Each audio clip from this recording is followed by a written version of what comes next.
Chapter 1. Shadows over Parravon. The early autumn winds howled like mourning wraiths through the darkened pinewood valleys of Parravon, carrying with them the scent of rot and the distant, unnerving echoes of screams swallowed by the mist. The moon's marslebe and manslebe hung high, one bloated and green, the other pale and watchful, casting a sickly light upon the land.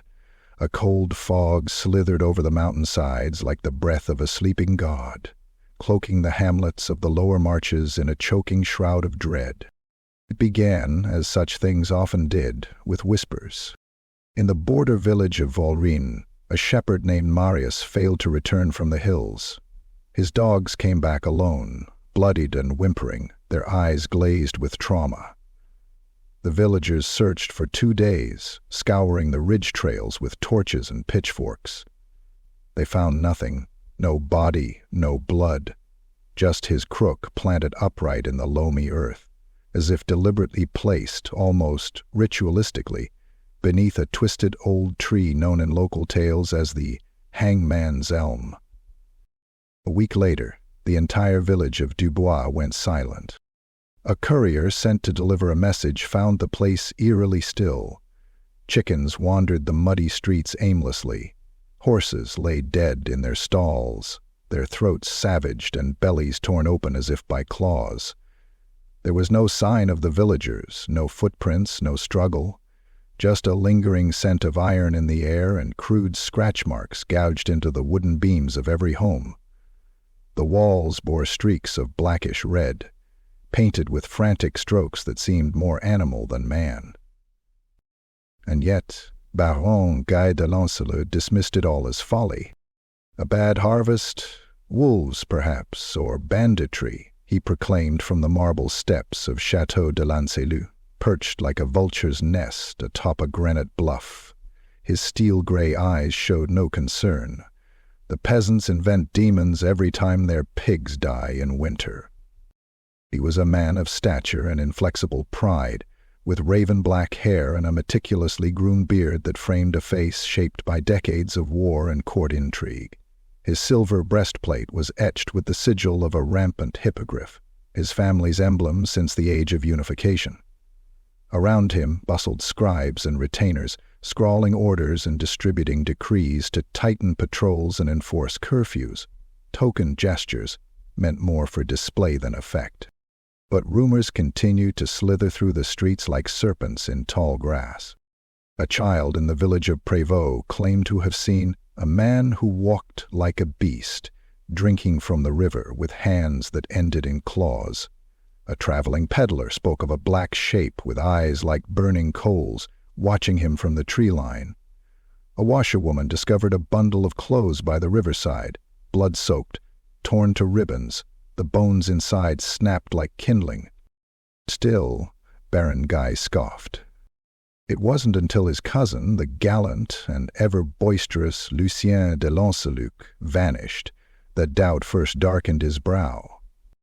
Lucien had departed 3 nights prior to investigate the fate of a merchant caravan last seen near the Wormwood.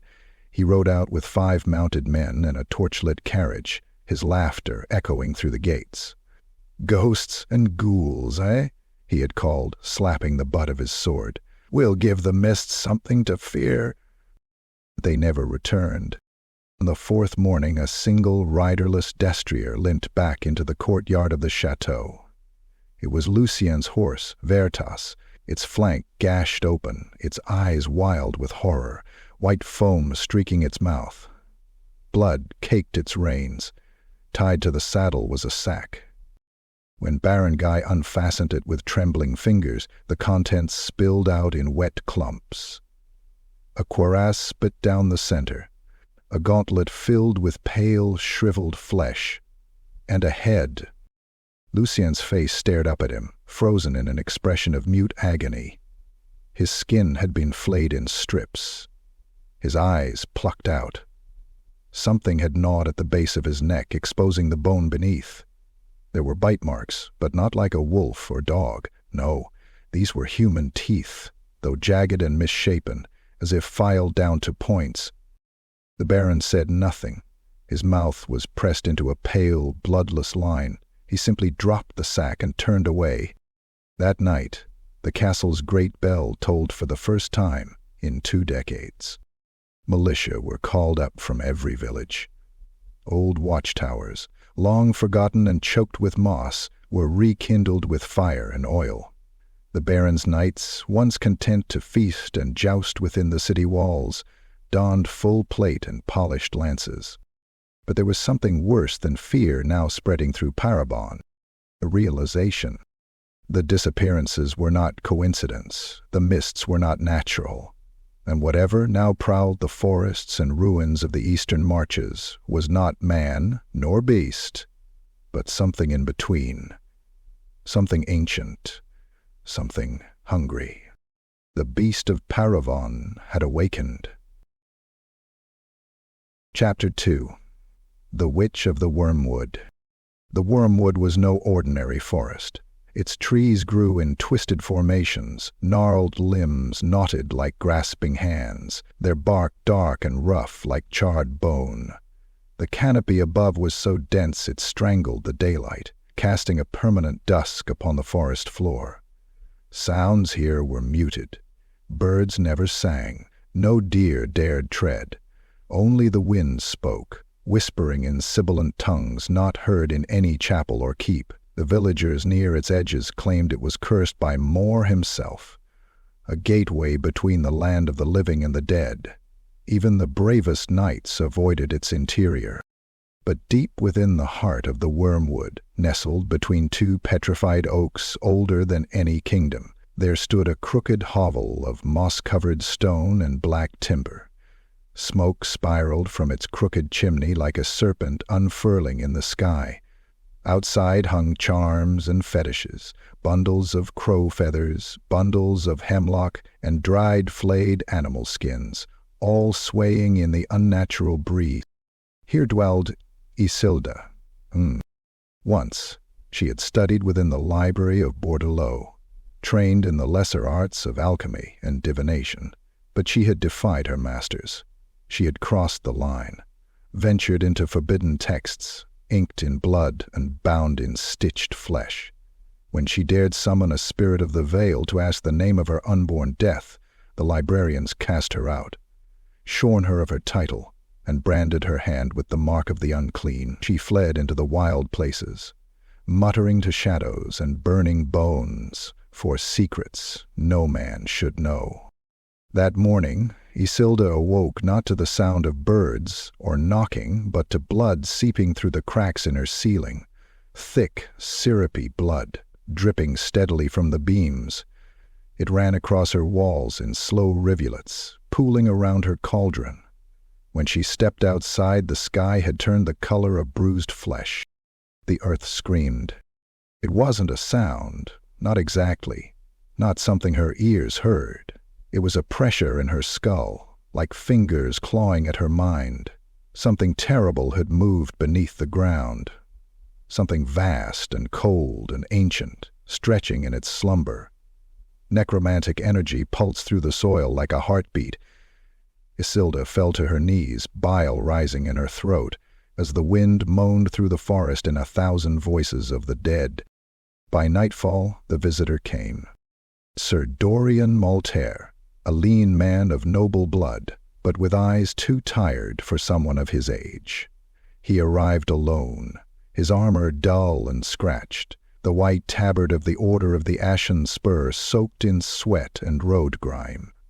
He approached with his hand on his sword hilt, as one might approach a venomous serpent. But his voice was respectful.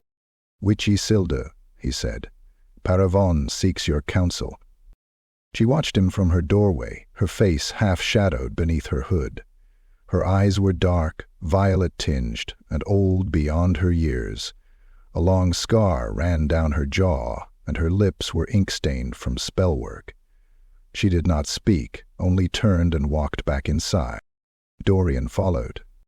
The interior was cluttered with tomes bound in human hide, shelves of floating skulls, and an altar of black obsidian etched with sacrificial runes.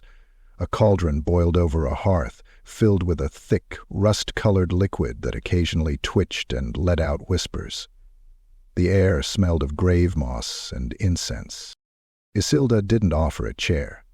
She spoke while stirring the cauldron with a staff carved from weeping willow. Something moves beneath us. It was old when the mountains were young. It was dead when the elves still danced in the stars. Now it wakes, hungry and hollow. Dorian removed his gauntlet, setting a small pouch on the table. Gold, from Baron Lancelot. He requires a reading. He suspects dark magic in the attacks. He won't say it aloud, but he believes the dead walk. Isilda laughed. It was not a pleasant sound. Gold. What will he buy with it when flesh is worth more to the thing in the mists?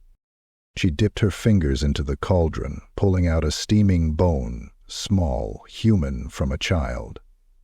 It rattled as she laid it across the runes on the altar. Then she lit black candles, each flame sputtering and dancing as if in pain. Her lips moved in a tongue lost to man, an ancient dialect of Lamia. Her eyes rolled back. Visions struck her. She saw a tower of flesh writhing with pale limbs, howling in agony beneath a bleeding moon. She saw a crown of bone atop a malformed head, its jaw distended in eternal hunger. She saw a throne carved from ossified corpses, a symbol etched into the stone behind it, an ancient sigil of the Strigoi bloodline. And at the feet of this monster knelt thousands, all gnawing, snarling, living only to feast. Her body arched, bones cracking audibly as power surged through her. Blood burst from her nose and eyes. She collapsed. Dorian caught her, his face pale. "Three," she whispered through bloodied lips. One of the lost kings, a prince buried and bound beneath these lands, forgotten, buried alive centuries ago, in wrath and madness. It calls now to its children. And they answer. "Where?" he asked. "Paul," she croaked. "The ruined crypts beneath Arkan Hollow. That's where it sleeps, for now." He turned to leave, but she caught his wrist. "You will die if you go. This is no ordinary vampire, this one. This one was made by hatred, not hunger. Hatred for gods, for men, for its own kin. It will not stop. Not for gold, not for steel."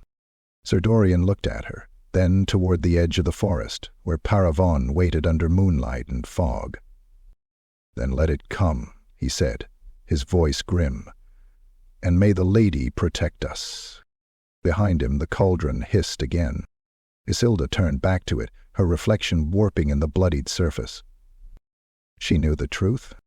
The Strigoi would not come alone. Chapter 3. Knights of the Crescent Lily.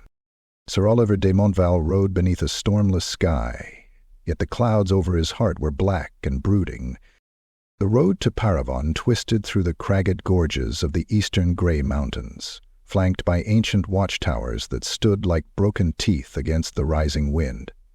Aldrich's destrier, a black courser named Corbin, trudged forward with grim resolve, the steel of its barding dulled by travel and blood.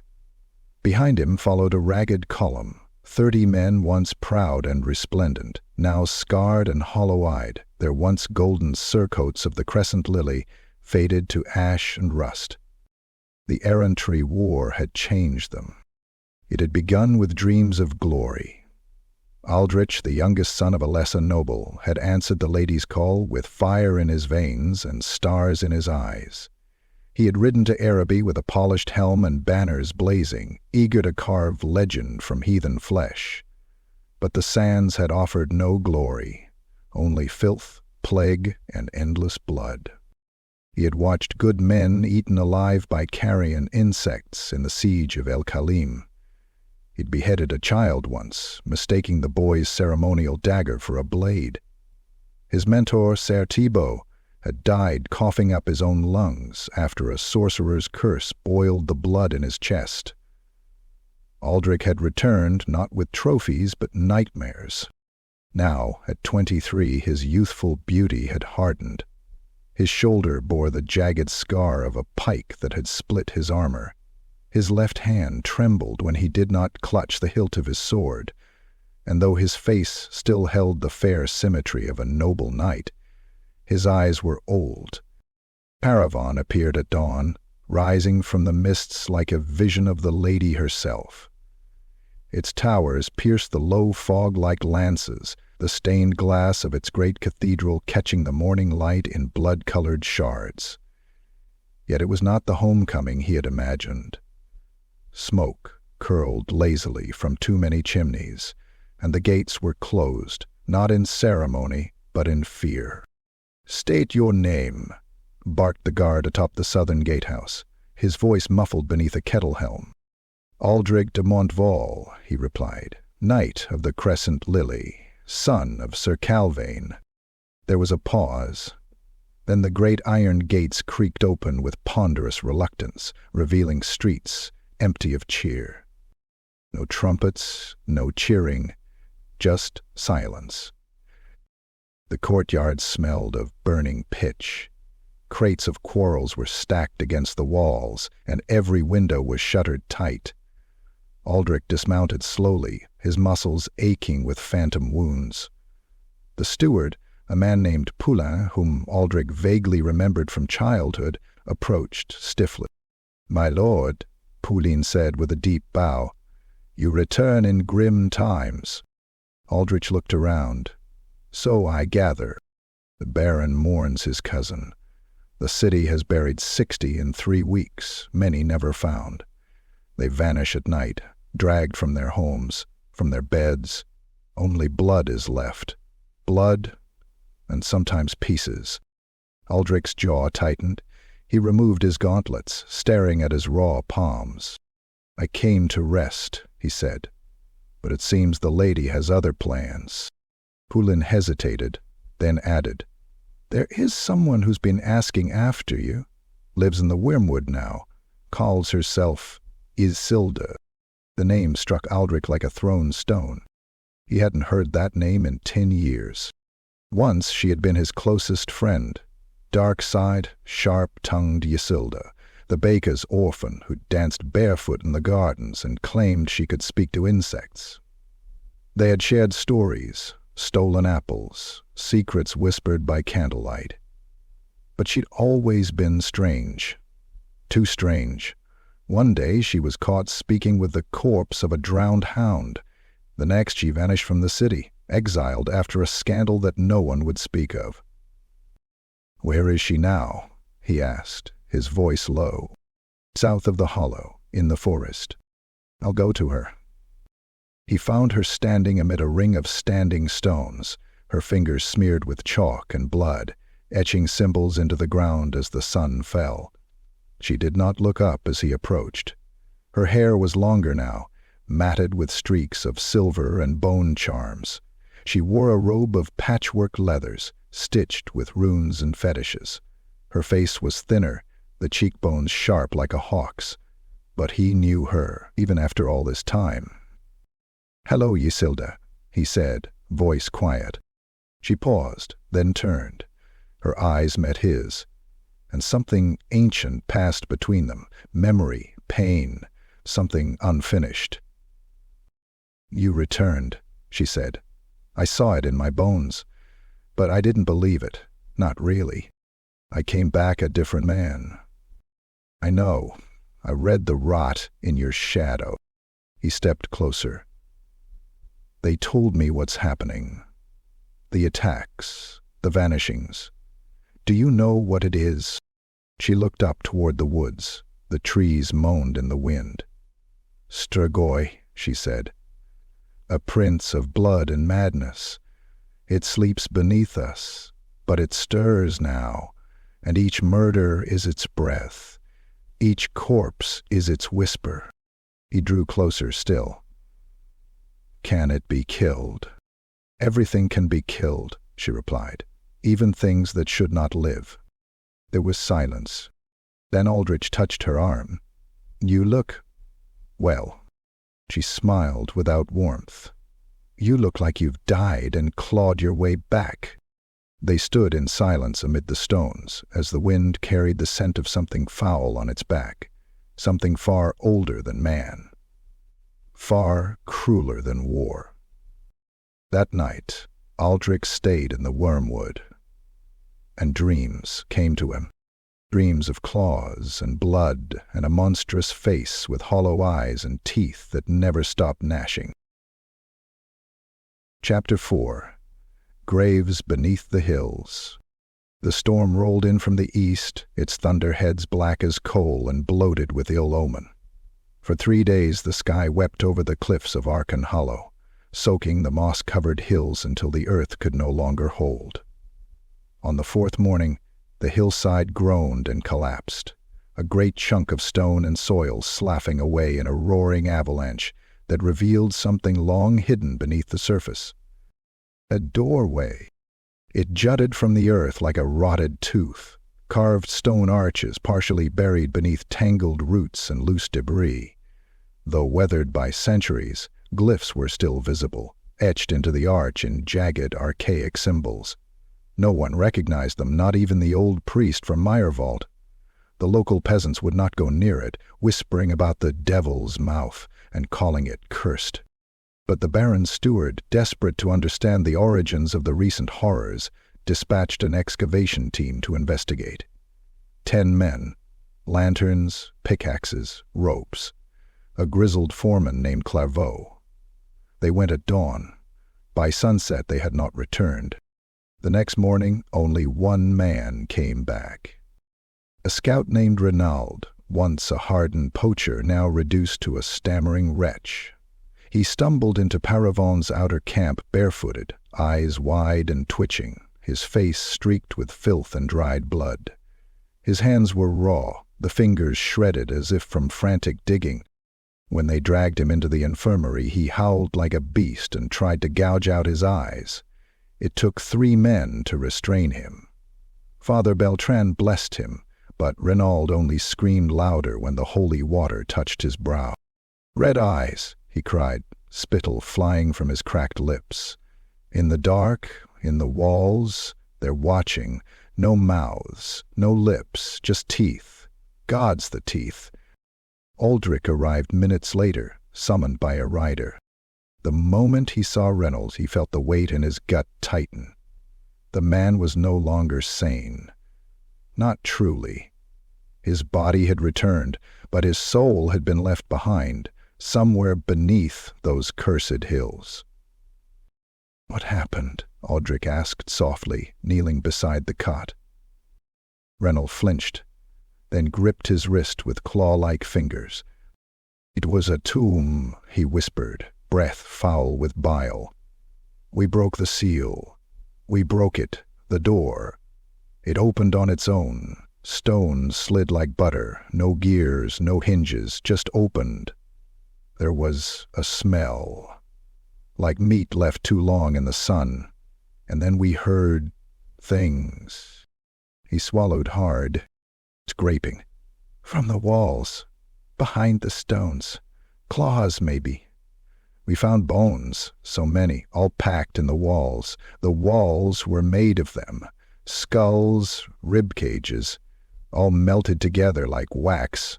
Some were still wet." Aldrich exchanged a glance with Father Beltran. The priest's lips were pale. "They came when the light died," Renaud moaned. "Lanterns went out, snuffed like candles, and then the red eyes appeared. Dozens of them, maybe more. We tried to run, but the tunnels changed. They moved. I saw Clairvaux torn in half. They didn't kill him fast. They bit, again and again like rats. Pulled his guts out through his spine." He began to shake violently. "They took Lamont's face, just peeled it. Like paper. Still had his eyes. They made him watch. Oh, gods, they made him watch." Reynolds thrashed again. Aldrich rose, his jaw set. "Give him milk of the poppy," he said. The priest hesitated. "There may still be truth in him." There may also be poison. Give it to him. Let him sleep. Aldrich left the infirmary and rode at once to the edge of Arkan Hollow. What he found was not encouraging. The excavation site was eerily quiet. The tools had been left, as if dropped mid-tack, shovels embedded in soil, ropes hanging from stakes, a lantern still sputtering weakly in the mud. But there were no bodies, no blood trails, just drag marks, deep ones, as if something had pulled the men underground. He approached the exposed tomb. It was larger than he'd expected. 2 stone guardians, faceless, hooded figures with clawed hands, flanked the entry, and the door was half open. A terrible cold poured from within, unnatural, gnawing at the marrow like winter's breath. "Ysilda," he whispered. He turned and galloped back through the hills to find her. She was already waiting. Ysilda stood in the shadow of a dead willow, her eyes half-lidded in trance. The wind tugged at her robes, and black crows circled high above. She did not speak as Aldrich approached, only lifted her hand to silence him before he could utter a word. "I know," she said. "You saw it?" "I felt it." She turned her face toward the distant tomb. "That place is not a resting place. It is a womb, a prison of hunger. What they unearthed is not a burial chamber, it is a breeding ground. The dead below were not laid to rest. They were sealed inside, chained in death to a monster that feeds not on blood, but on misery." Aldrich felt his hand drift to his sword hilt. "Then we seal it again." "It's too late," she said, eyes dark. "It's already begun." From the trees beyond, a sound echoed, high-pitched, wet, like a child crying with its mouth full of raw meat. Aldrich drew steel. They were not alone anymore, and the graves beneath the hills had opened wide. Chapter 5. The First Attack. The sun never truly rose over Mirvault on the day it died. Instead, a sickly haze hung in the sky, the light filtered through a veil of copper clouds that painted the fields in bruised yellows and rusted reds. A choking stillness weighed on the village like a death shroud. No birds, no wind, not even the buzz of flies. Just silence. At first, the villagers assumed it was the weather, odd for autumn, but not unheard of. They continued their morning rituals. Farmers yoked their oxen, bakers stoked their hearths, children dragged nets to the river's edge where the water was thick and dark. But none of them noticed the dogs had fled.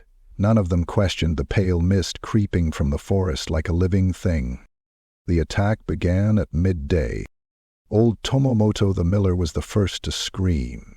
His cries echoed from the granary as others rushed to find him, only to discover his body mangled, arms twisted behind his back at impossible angles, head caved in, as though crushed underfoot.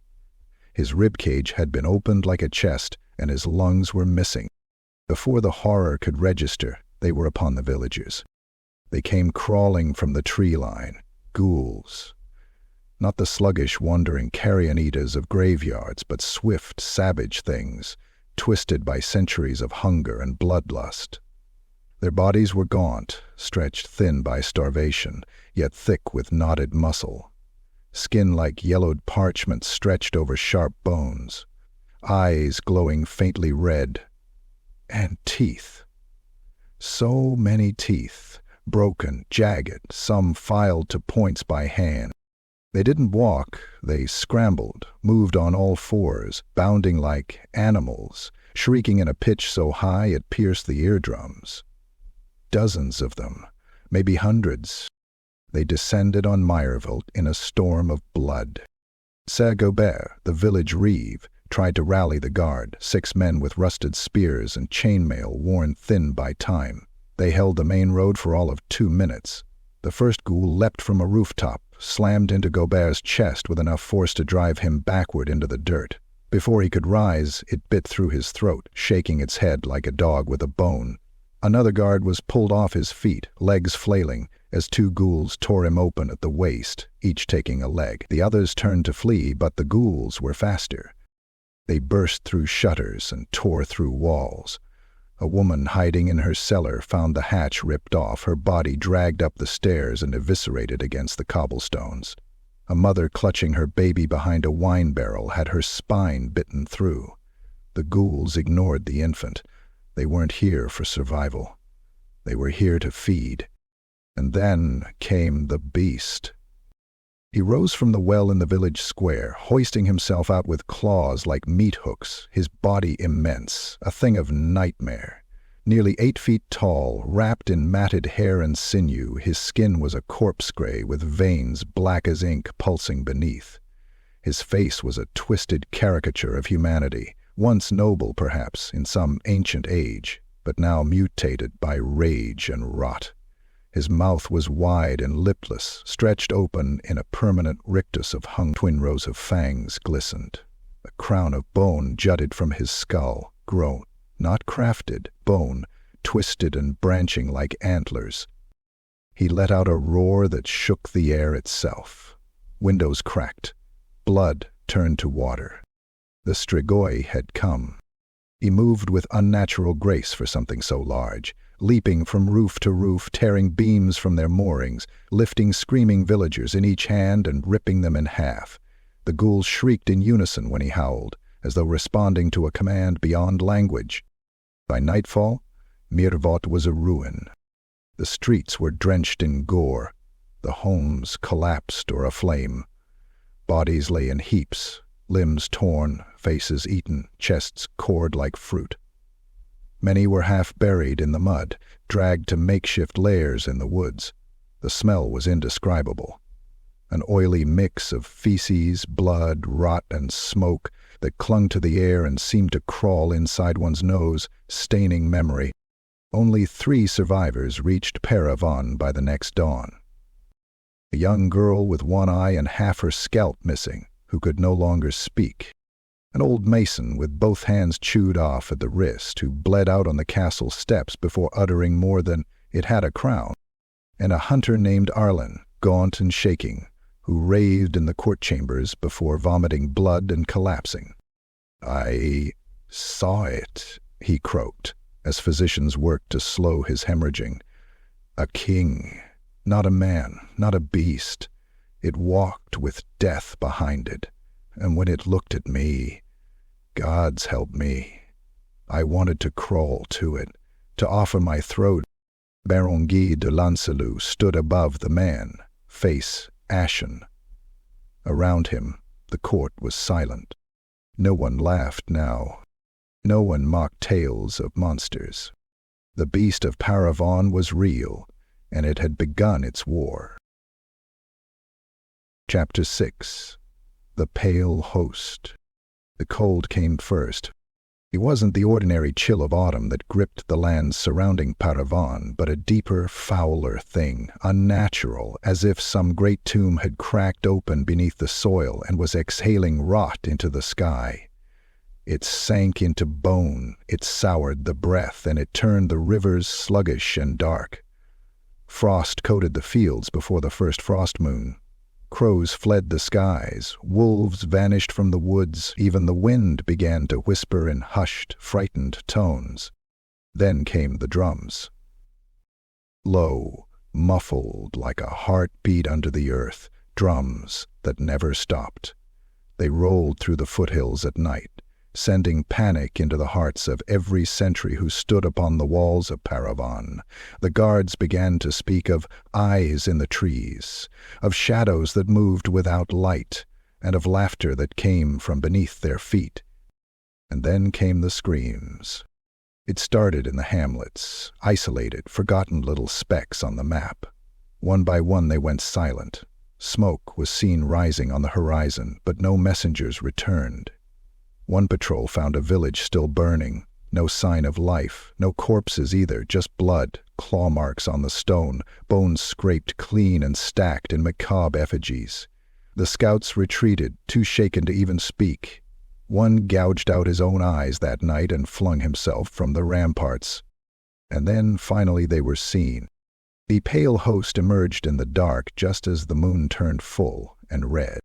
It came down the slopes of the Wormwood and spilled into the lowlands like a slow, dragging tide of horror. The earth trembled with their advance, not because they marched with the order of men, but because there were so many of them.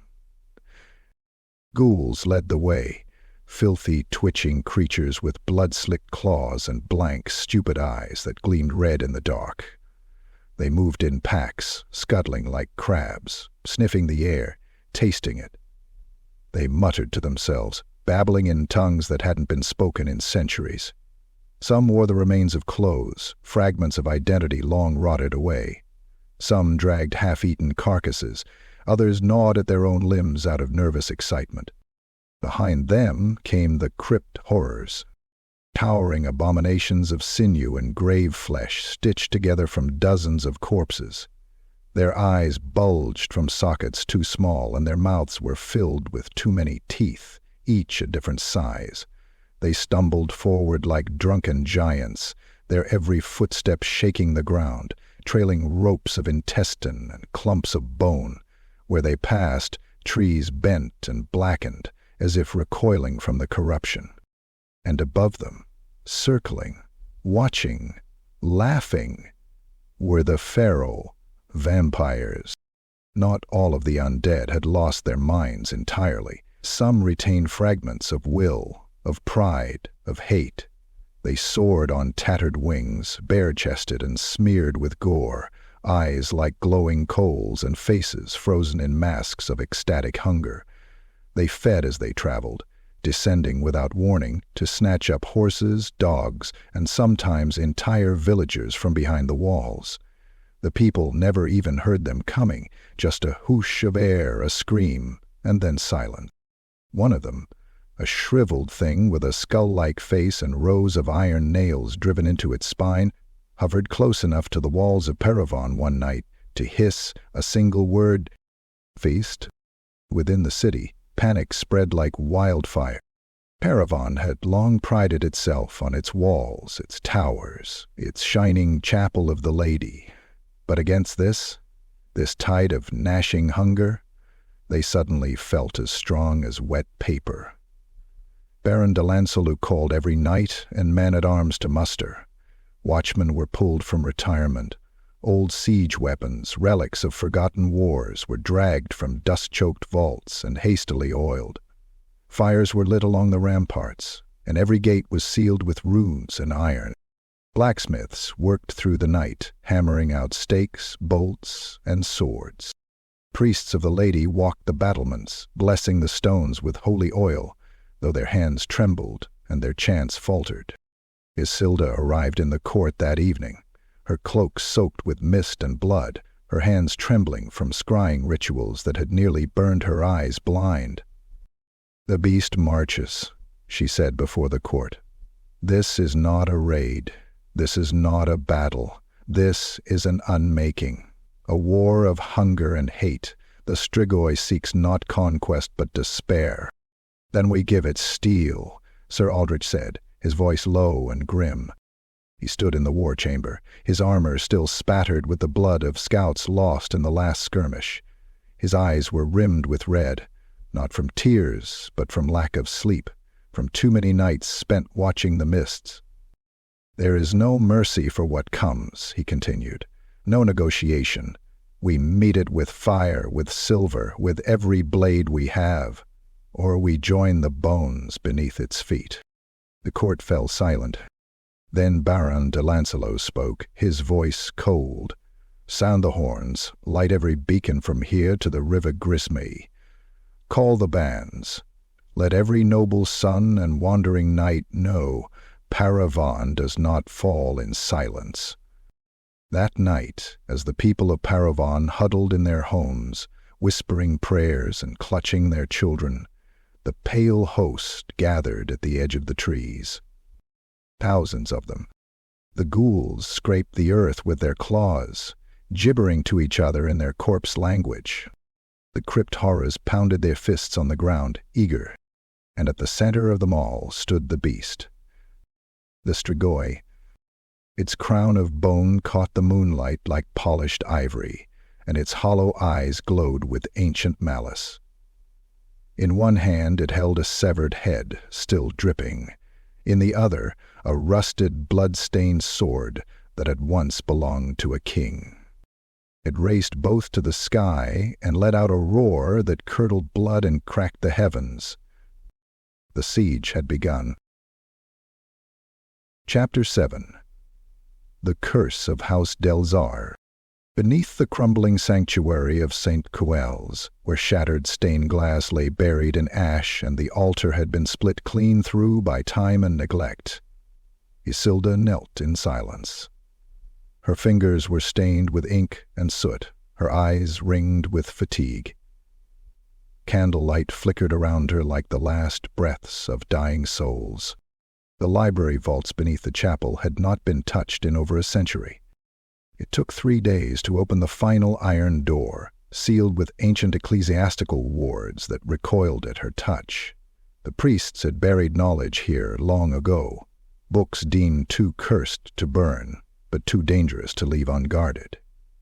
She found them wrapped in chains, each page inked in blood, each bound with skin flayed from heretics and warlocks. Glyphs squirmed across the covers as if alive.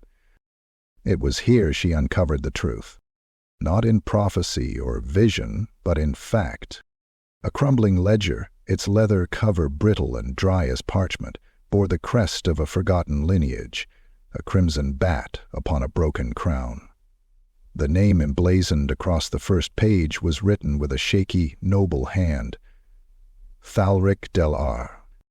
Isilda read for hours, then days, the candles burning low, wax pooling around her knees.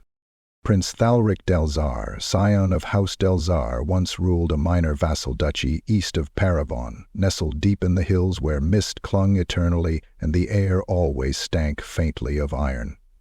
His family had long been known for eccentricities, reclusiveness, strange rituals, obsessions with bloodlines. But Thalric was different. Thalric was brilliant, driven, and utterly without fear of gods or men. He had sought immortality, not through divine favor or noble deed, but through forbidden alchemy, blood rites, necromancy. He consorted with exiled Lamian seers and pale scholars from the Silver Mountains. He tortured his servants in secret, extracting essence in rituals that lasted days. His court became a place of whispers, of veils, of dancers who vanished, and musicians who played until their fingers bled raw. No petitioners were seen leaving his halls. Then one year he vanished.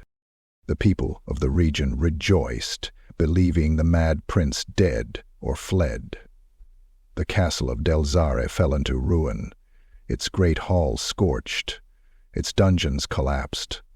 No tomb was ever found. But according to the forbidden ledger, Thalric had succeeded. He had embraced the Strigoi curse.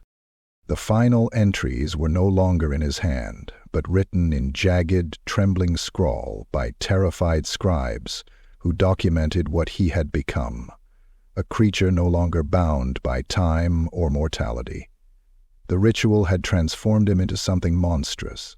His bones cracked, his flesh melted and reshaped, his mind torn between brilliance and madness. He fed first upon his household and his nobles, and the crypts beneath his castle. It was there the Inquisition found him, too late. They collapsed the hills upon his court, sealing him within a mountain of earth and forgotten shame. Records were destroyed. Monks who remembered were executed or bound to silence under pain of death. But even buried, the beast did not sleep. It waited. Isilda's breath trembled as she finished the final passage. Blood dripped from her nostrils. The magic woven into the ledger was not meant for mortal eyes. She had seen glimpses of the ritual, saw Thalric, bare-chested, nailed to a black altar, carving runes into his own chest with a blade of bone, saw his teeth fall from his mouth as new ones erupted in rows, saw him drink from a golden chalice filled with the liquefied hearts of his own children, and worse, she saw him smile. That night she stood before the war council in Parravon's throne room, her voice echoing off the cold stone walls as she laid bare the truth. "The beast that marches against us is no mindless ghoul," she said, her voice hollow with dread. "He was once Prince Thalric Delzarre, heir to a cursed bloodline, a man who twisted his soul in pursuit of eternal dominion. He is Strigoi, yes, but more than that. He is old, ancient. Every wound you inflict will be remembered. Every death you give him will make him stronger." The Baron paled, and the assembled knights shifted uncomfortably. Is buried by priests, his court entombed, but their magic fades with time. He woke beneath us, beneath Arkan Hollow, and now he remembers. He remembers Parravon. He will not stop until it is ash beneath his claws. Sir Aldrich clenched his fists. What does he want? Isildur's gaze swept the chamber. Everything, but more than that, he wants us to know we are meat, that the nobility we cling to, the banners we raise, the prayers we whisper, all of it means nothing. Thalric Delzarre was once one of us, and he chose this. He threw down the ledger. He calls himself the Beast of Paravon, and he is coming home. Far away, in the black heart of the pale host, the Strigoi stood atop the shattered statue of his family's old chapel. The stone still bore the name Delazar beneath layers of moss and decay. He grinned, long tongue sliding across jagged teeth. In his clawed hand he held a broken sword, once meant to knight him as a boy. He crushed it slowly, letting the shards rain down like dust. Around him the dead howled. Their master had remembered who he was. Now it was time the world did too. Chapter 8. Council of Cowards. The great hall of Chateau de Lancelot, once a seat of regal elegance, now stank of sweat, fear, and the coppery sting of candle smoke. Heavy banners hung limp above the council table, symbols of ancient Bretonnian houses, now more like shrouds. The carved stone lions at the corners of the chamber had been stained dark by soot, and the stained glass windows that once gleamed with scenes of Grail triumphs were shuttered tightly, cloaking the room in a gloom befitting the storm outside. Rain beat the roof like a warning drum. 20 nobles crowded the long blackwood table, their faces tight with panic beneath powdered wigs and tarnished circlets.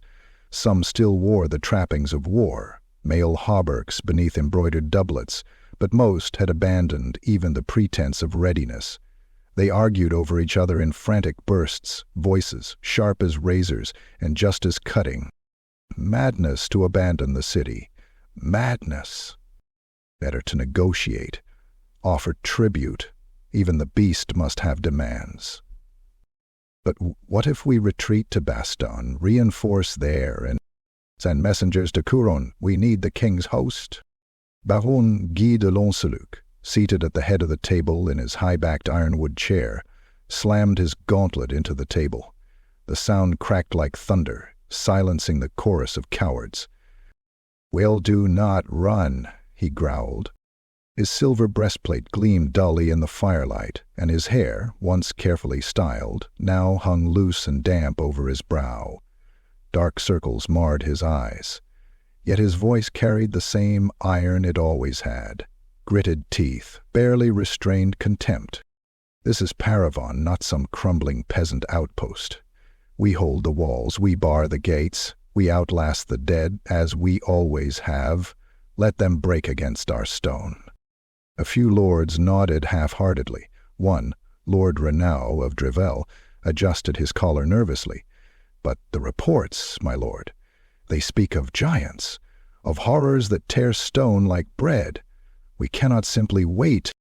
"I said we hold, and I will have no more whining from silk-robed weaklings." From the far end of the room, a voice cut through like a blade through meat. "That's not a strategy, that's a funeral plan." All heads turned. Sir Aldric de Montval stood with arms folded, armor scarred and blood-spattered, his helm tucked under one arm. He looked nothing like the courtly image expected of a Bretonnian knight. His tabard was torn, his beard untrimmed, and his gaze weary. But there was steel in his posture and something colder in his voice. "We cannot outlast this enemy," he said, stepping forward. "You've heard the scouts. They don't siege, they devour. If we wait, they'll come through the sewers, the catacombs, the cracks beneath our feet.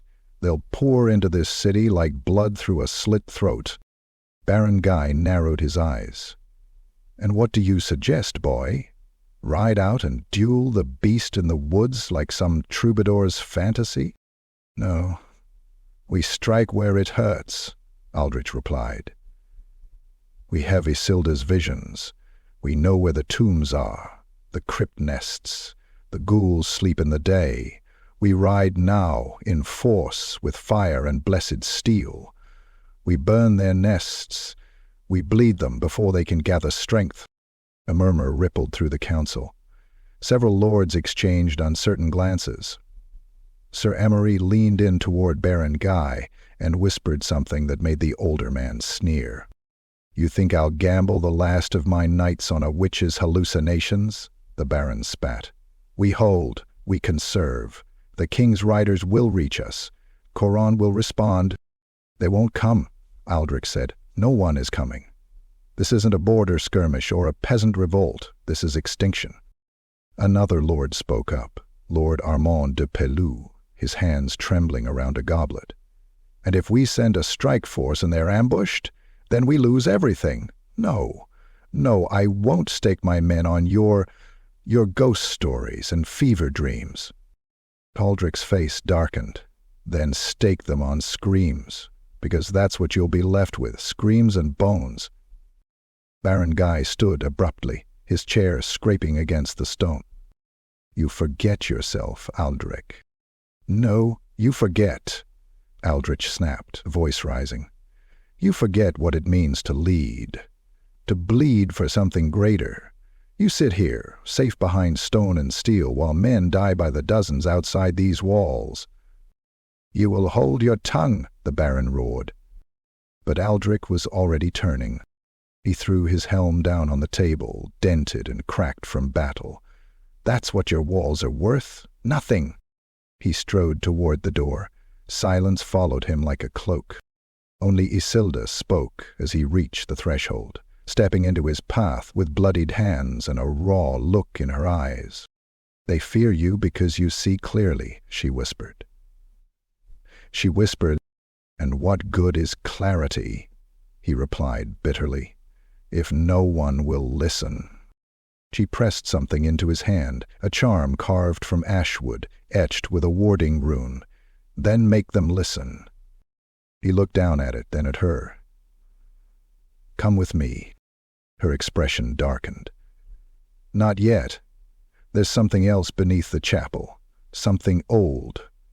I need time. You won't have much—" "I know." Aldrich turned, and with the echo of his boots fading, the nobles resumed their muttering. But none of them noticed the mist curling beneath the chamber door. It had begun to seep into the castle. Even as they argued, the dead were already inside. Chapter 9. The Last Light of Arkan Hollow. The wind through Arkan Hollow came heavy with rot, dragging the scent of graves through the monastery's iron gates. The ancient stones of the sanctuary, once blanched white with reverence, now bore streaks of mildew and soot. Ivy clung to the chapel walls like veins, and the tower bell, long silenced, hung limp and cracked above, as if awaiting a final toll. It was here that the Sisters of the Lantern kept their vigil, an order of ascetics who preserved ancient tomes and offered succor to the sick. Isildur's scrying had shown them in danger, obscured by swirling mists and shadowy shapes, but no vision could capture what truly waited in the hollow. Sir Aldrich led the column of 30 riders up the narrow switchback trail before dawn. The sun had not yet risen, but already the mist curled at their hooves. Behind him rode Sir Ptolemus, a stoic veteran with a wicked scar bisecting his scalp, and Lady Cyrille, one of the few female knights in the region, her armor etched with lilies and litanies. They reached the monastery gates by midday. The sisters, pale with fear, ushered them inside without fanfare. "And there's something in the woods," Sister Marianne said, clutching her prayer chain. "We've heard noises. The trees are wrong. They move at night. We haven't slept." Aldrich nodded. "We're evacuating everyone. No discussion. Pack only what you need." The sisters hurried to obey. The younger acolytes wept silently as they bundled scrolls and relics. Knights took watch positions, eyes trained on the fog-choked woods. An uneasy silence blanketed the air. Then the bells rang. Not from the monastery, but from the tree line, an eerie, off-tune chiming, like someone dragging chains of rusted bronze. The forest exploded with motion. Ghouls burst from the underbrush in waves, shrieking with raw, ear-splitting violence. They clambered over each other in frenzy, eyes glowing like coals in the mist. The first reached the outer guards before they could raise alarms. One knight was pulled from his saddle and torn limb from limb, his screams drowning in wet, tearing sounds. Sir Thomas bellowed a rallying cry. "Form line! Shields! Shields!" The knights braced themselves, swords drawn, shields locked. Arrows hissed from the battlements of the monastery, striking ghouls in the neck and chest. But they didn't stop. Even impaled, they kept crawling, biting with broken jaws and tearing flesh with splintered fingernails. Lady Sorrel swung her flanged mace into one's face, crushing the skull like an overripe melon. She didn't see the second ghoul lunge from behind. Its claws raked her throat open, blood jetting from the wound, as she gurgled and fell. Haldrick was in the center of the storm. He skewered one ghoul through the eye, then hacked another's arm off at the elbow, but they came too fast, too many. The line broke. Sisters screamed as the ghouls poured into the monastery courtyard, clawing and biting, dragging women down and tearing them open across flagstones. He saw a girl, no older than 12, snatched by her leg and slammed against a pillar until her head burst. He ran to the chapel doors, bellowing, "Inside, all of you, inside!"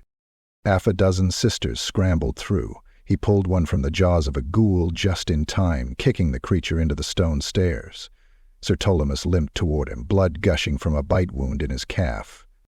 "They're too many," the old knight rasped. "We have to—" Then the screaming stopped. The silence was unnatural, sudden. The ghouls froze where they stood, dozens of them, quivering like dogs awaiting a master's call. And then he appeared. From the mist came a figure, tall and hunched, wrapped in tattered robes and bones, his skin glistening with rot. The crown of bones sprouting from his skull curved backward like the antlers of a stag, and his eyes, sunken, glowing red, fixed on Aldrich with ancient, seething hate. The Strigoi. His feet didn't touch the ground. He glided forward, trailing mist. His mouth opened, revealing twin rows of fangs, blackened and slick. His voice came like gravel over a tombstone. "What remembers?" Haldrick raised his sword. The Strigoi moved. He crossed the courtyard in a blink, tearing through a knight in mid-step. The man's body split down the middle, ribs peeling apart like doors. He grabbed another and bit through his helm, crushing bone with a sickening crunch. Screams erupted again, but it was too late. The Beast of Paravon was among them. Sister Marianne fled toward the chapel. The Strigoi caught her by the spine and ripped her in half, spraying the walls with her entrails. Aldrich lunged, blade high, slashing at the creature's side. The Strigoi caught the blade with his hand, not stopping it, but letting it pass through his palm like slicing through meat. Blood hissed on the steel, boiling black. Then he backhanded Aldrich.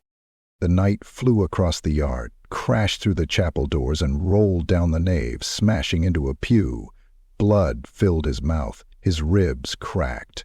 Through the shattered archway he saw the beast lift Sir Thomas and bite off his face, chewing as the old knight thrashed and spasmed, then went limp.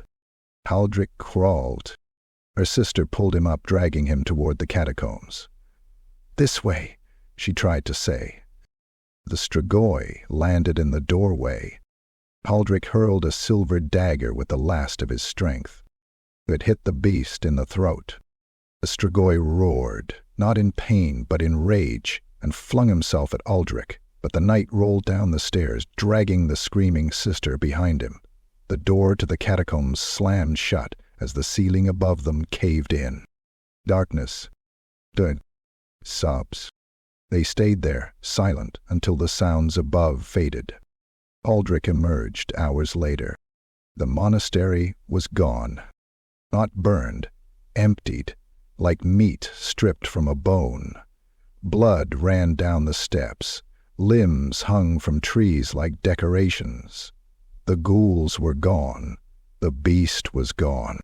Only the dead remained. He stumbled to his horse, rode back to Parravon alone. The light of Arkan Hollow had gone out. And now the night was coming. Chapter 10.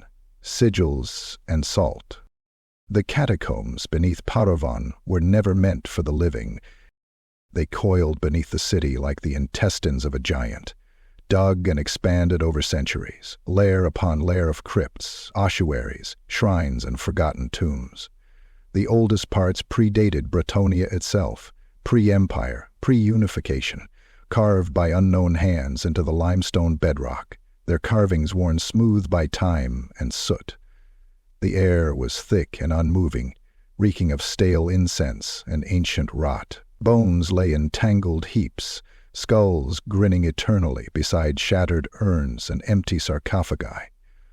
Candles flickered dimly along Isildur's path, their flames green and blue, fed not by wax, but by fat rendered from long-dead monks.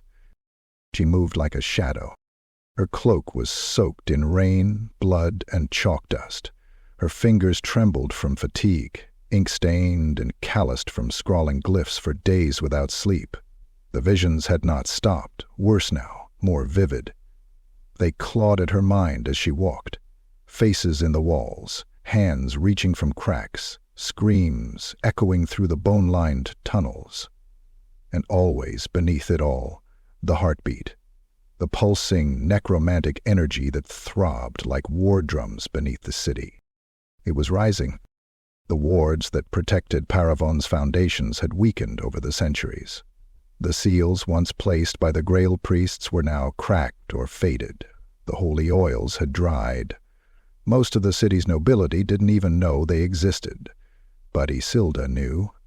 She had found them in dreams, sigils etched into the minds of dead men, whispered in the tongues of things buried too deep to rot.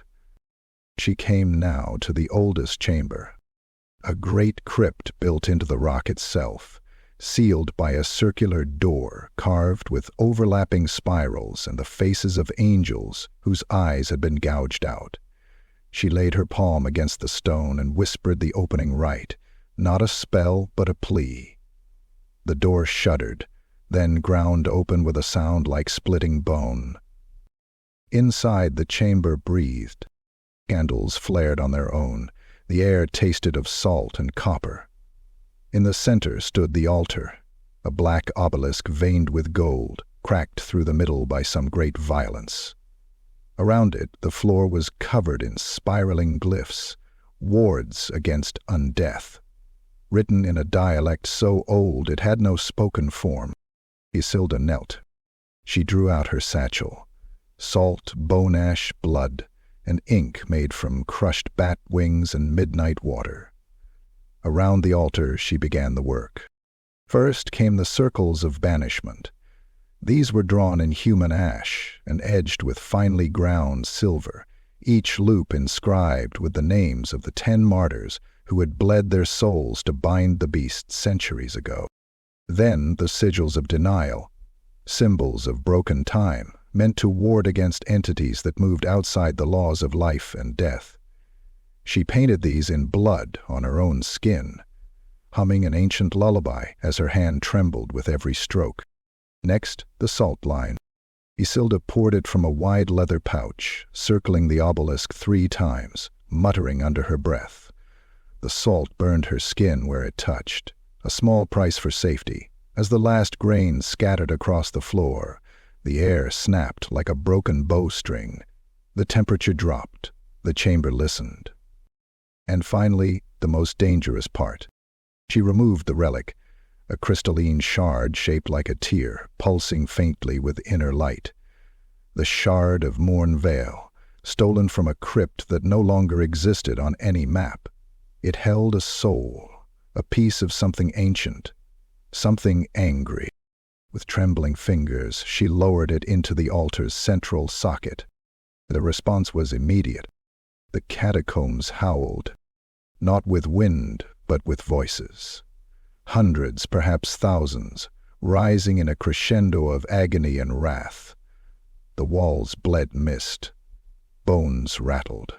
A crack split open in the ceiling above her, revealing a mural long buried. Angels descending into fire, their wings eaten away by leeching shadows. The ghostly form began to emerge above the altar. Tall, feminine, eyes hollow and weeping. Mouth sewn shut. It raised a hand to Isilda, fingers curled like claws.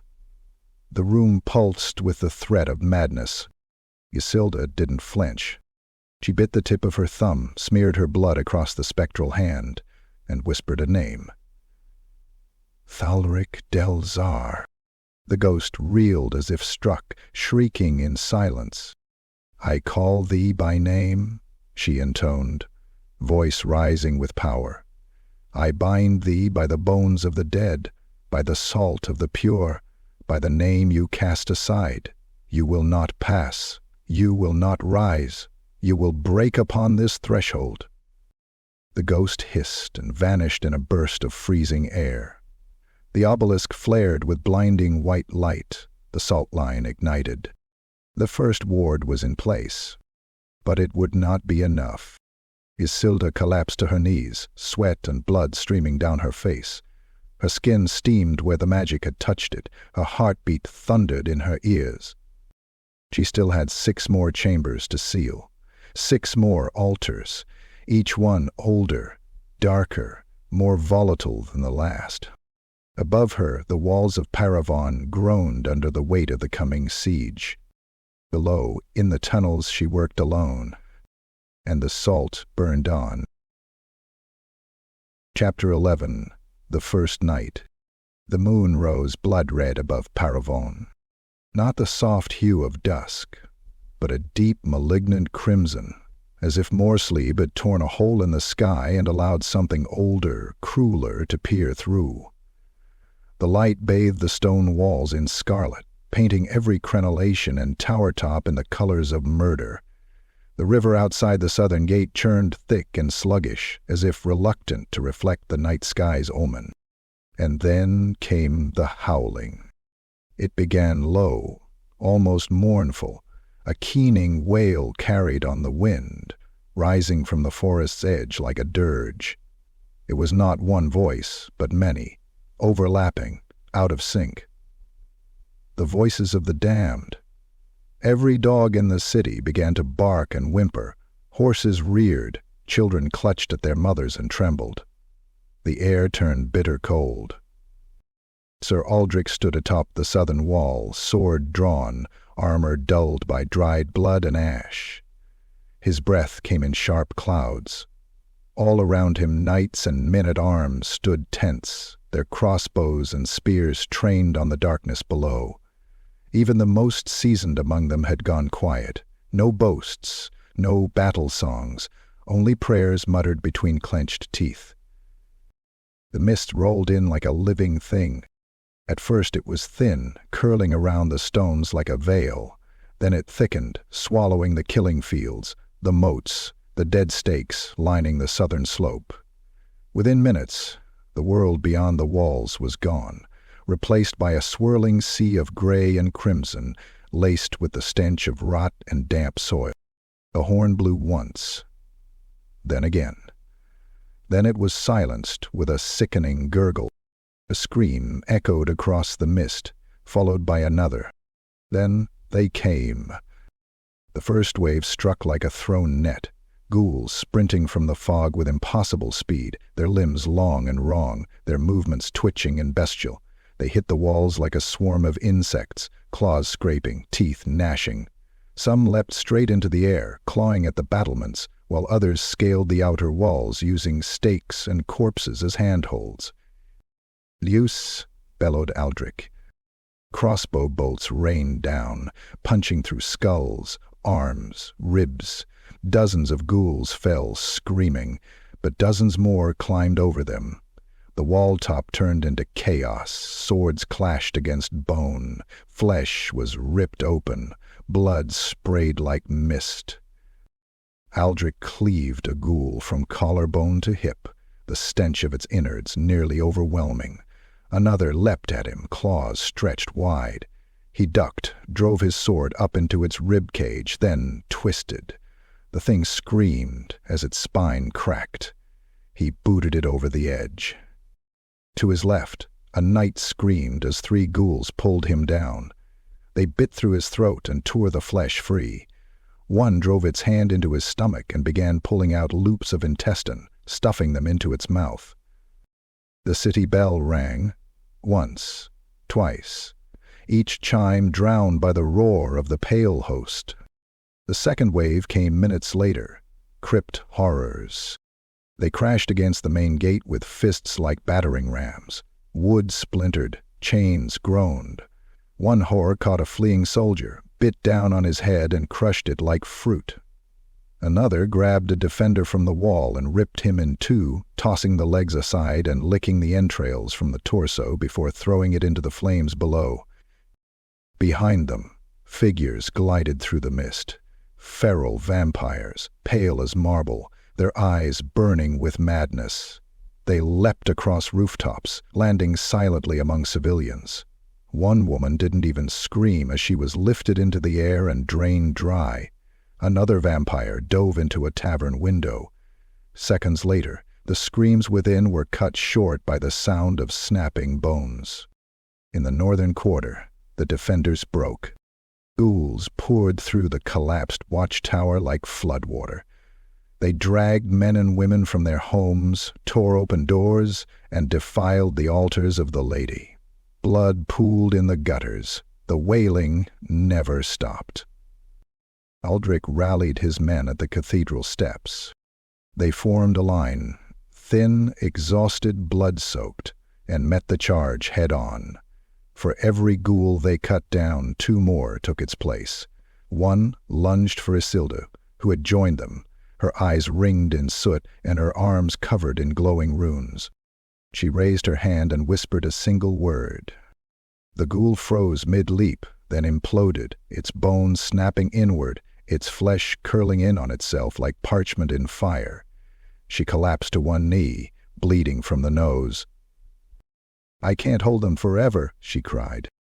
"You don't have to," Aldrich said, slamming his sword through a horror's kneecap.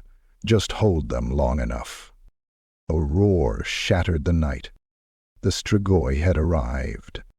He landed at the outer gate, shattering the stone with his weight.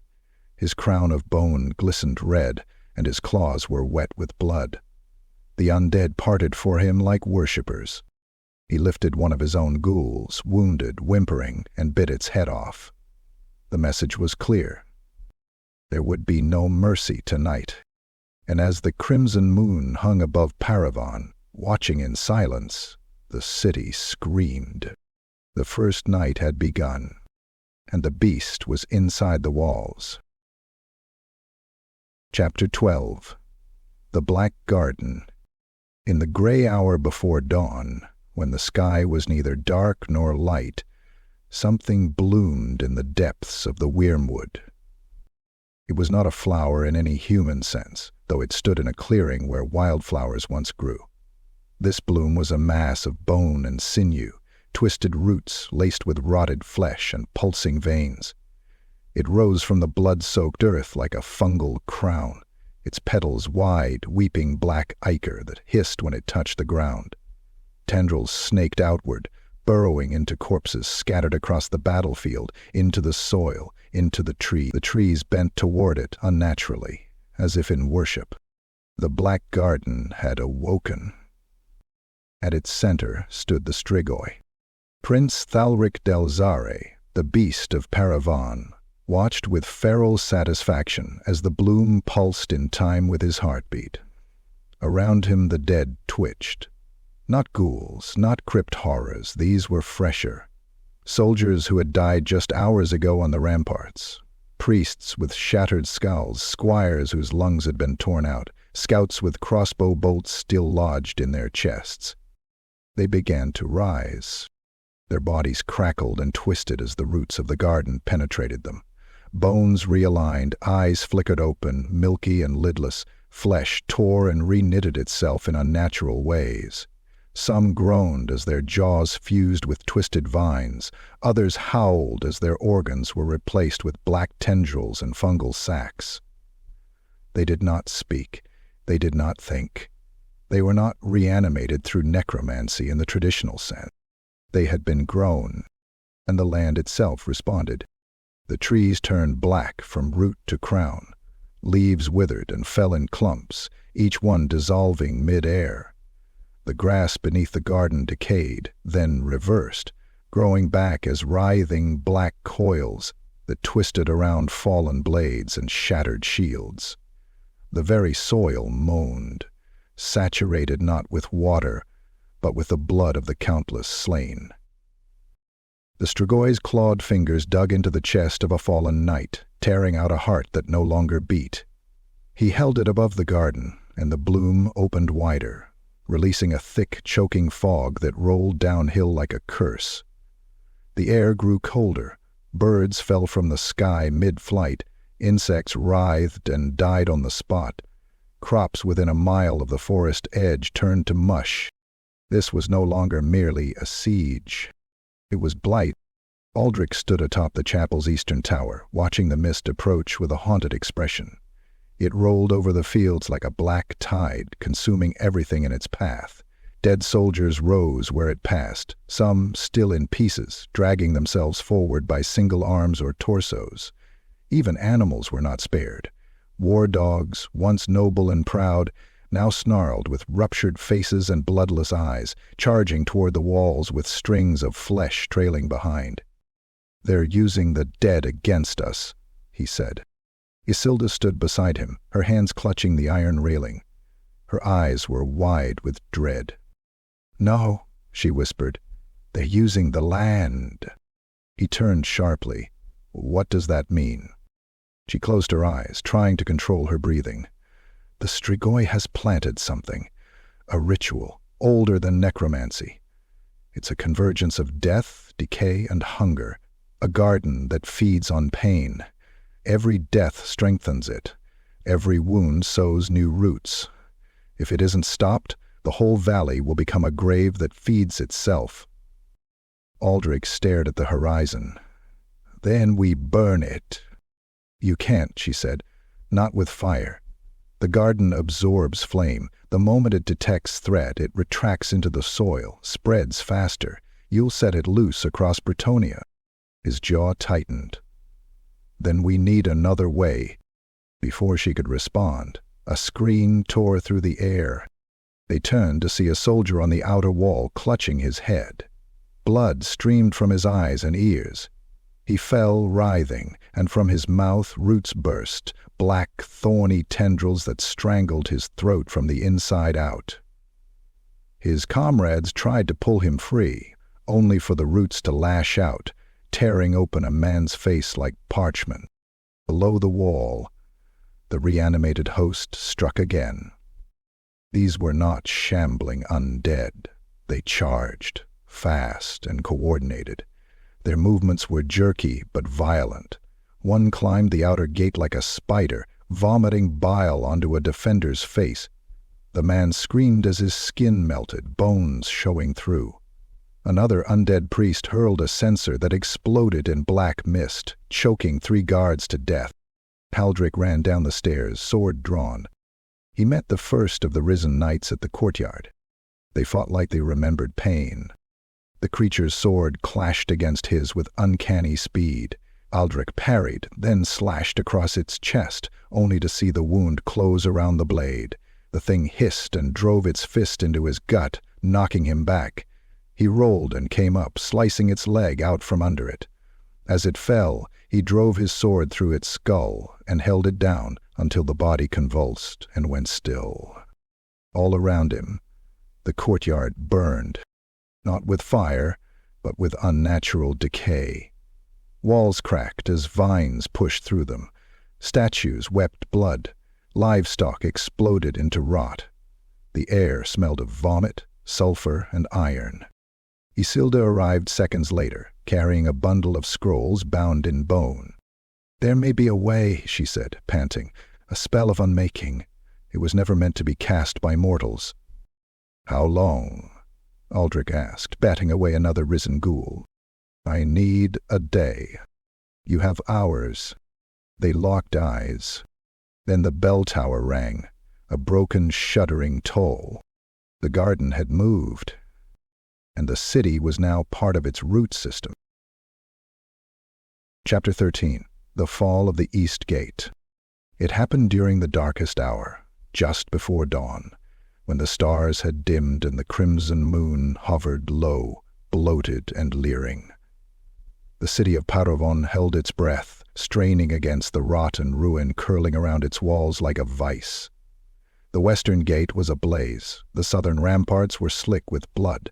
The defenders had spent the night knee-deep in corpses and ash, carving down waves of snarling dead with failing weapons and broken prayers. A heart pounding as the undead went inching in its way to the car. But the East Gate had held, until it didn't. Thalric heard it first, a clang, followed by an echoing metallic groan, low and wet like something ancient stirring from sleep.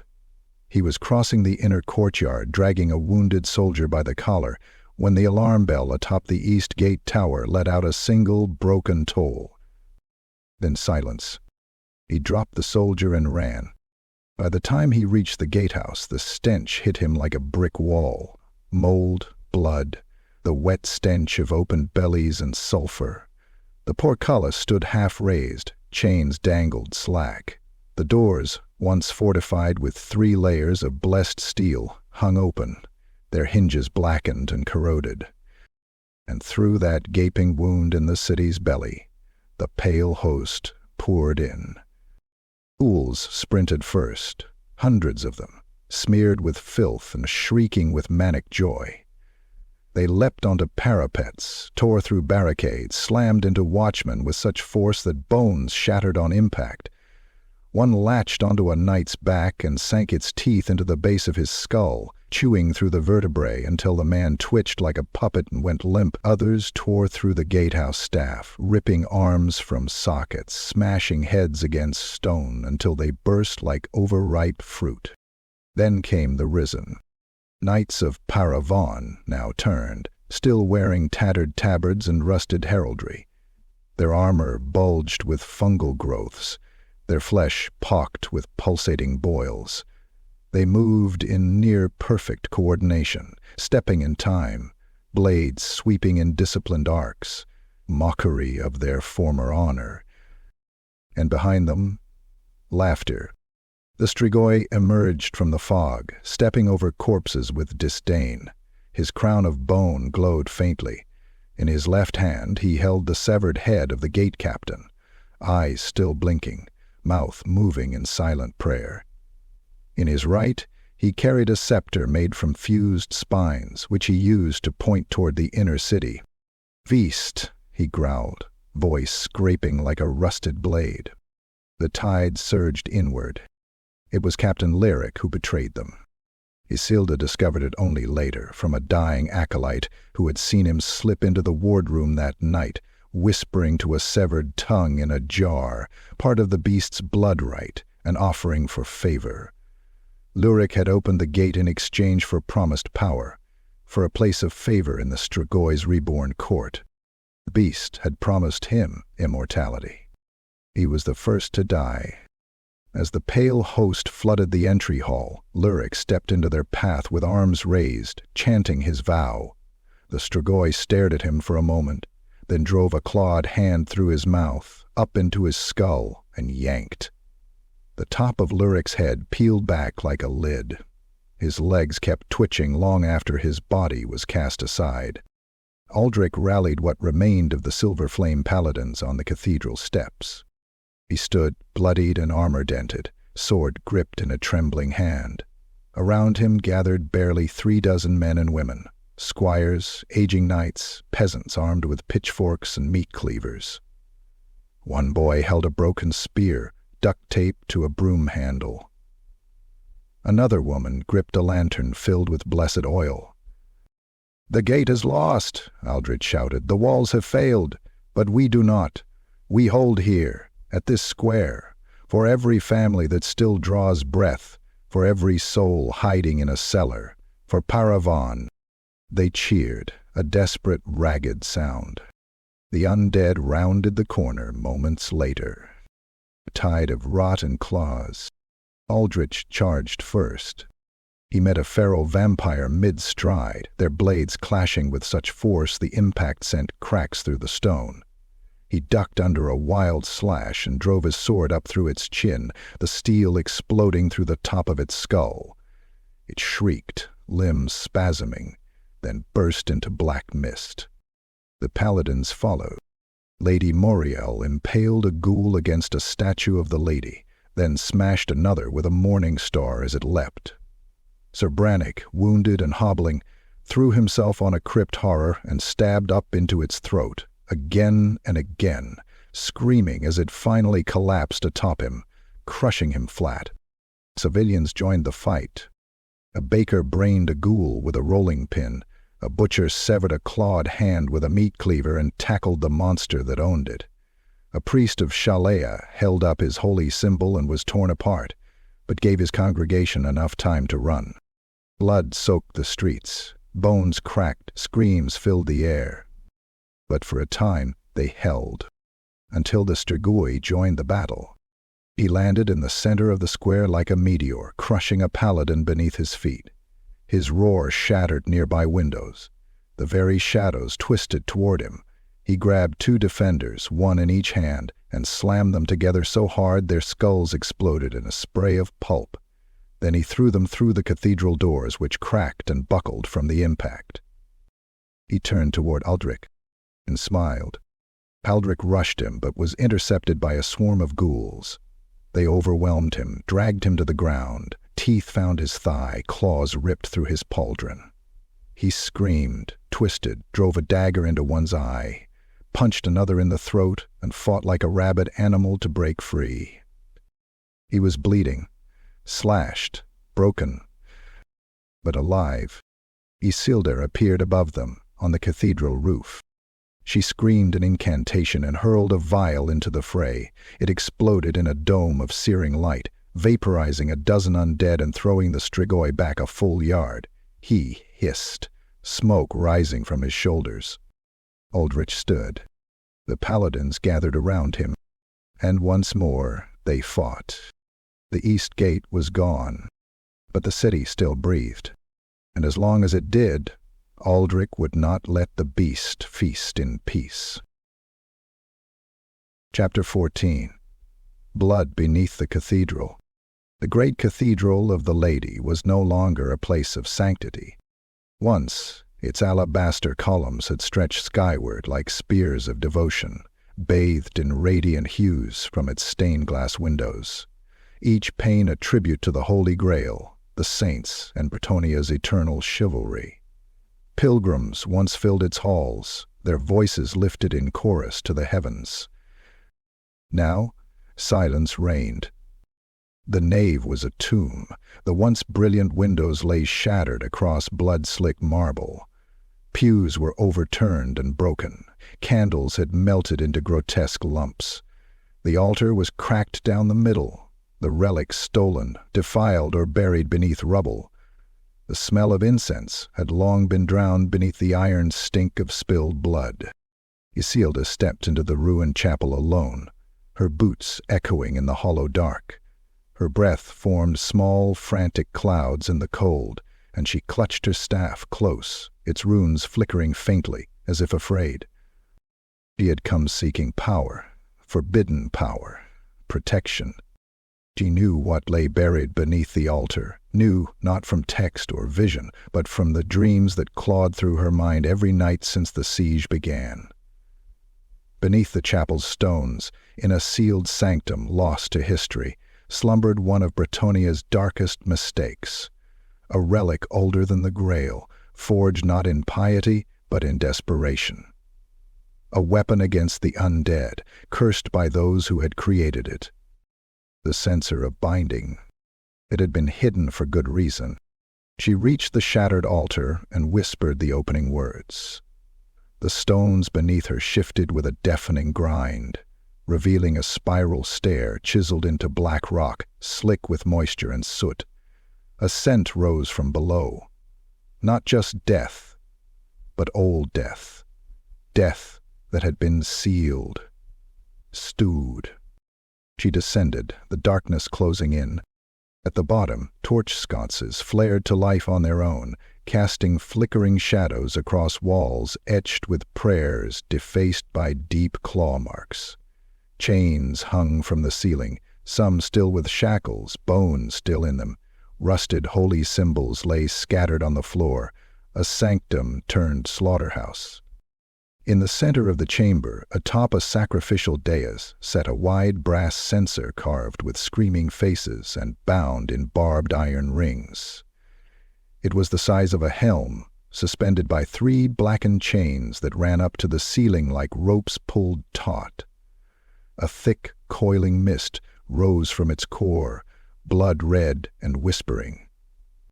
Isilda approached, every step harder than the last. Her skin prickled. Her mouth tasted of ash. The air grew thick, filled with something unseen, pressing against her bones like a second skeleton. She stopped.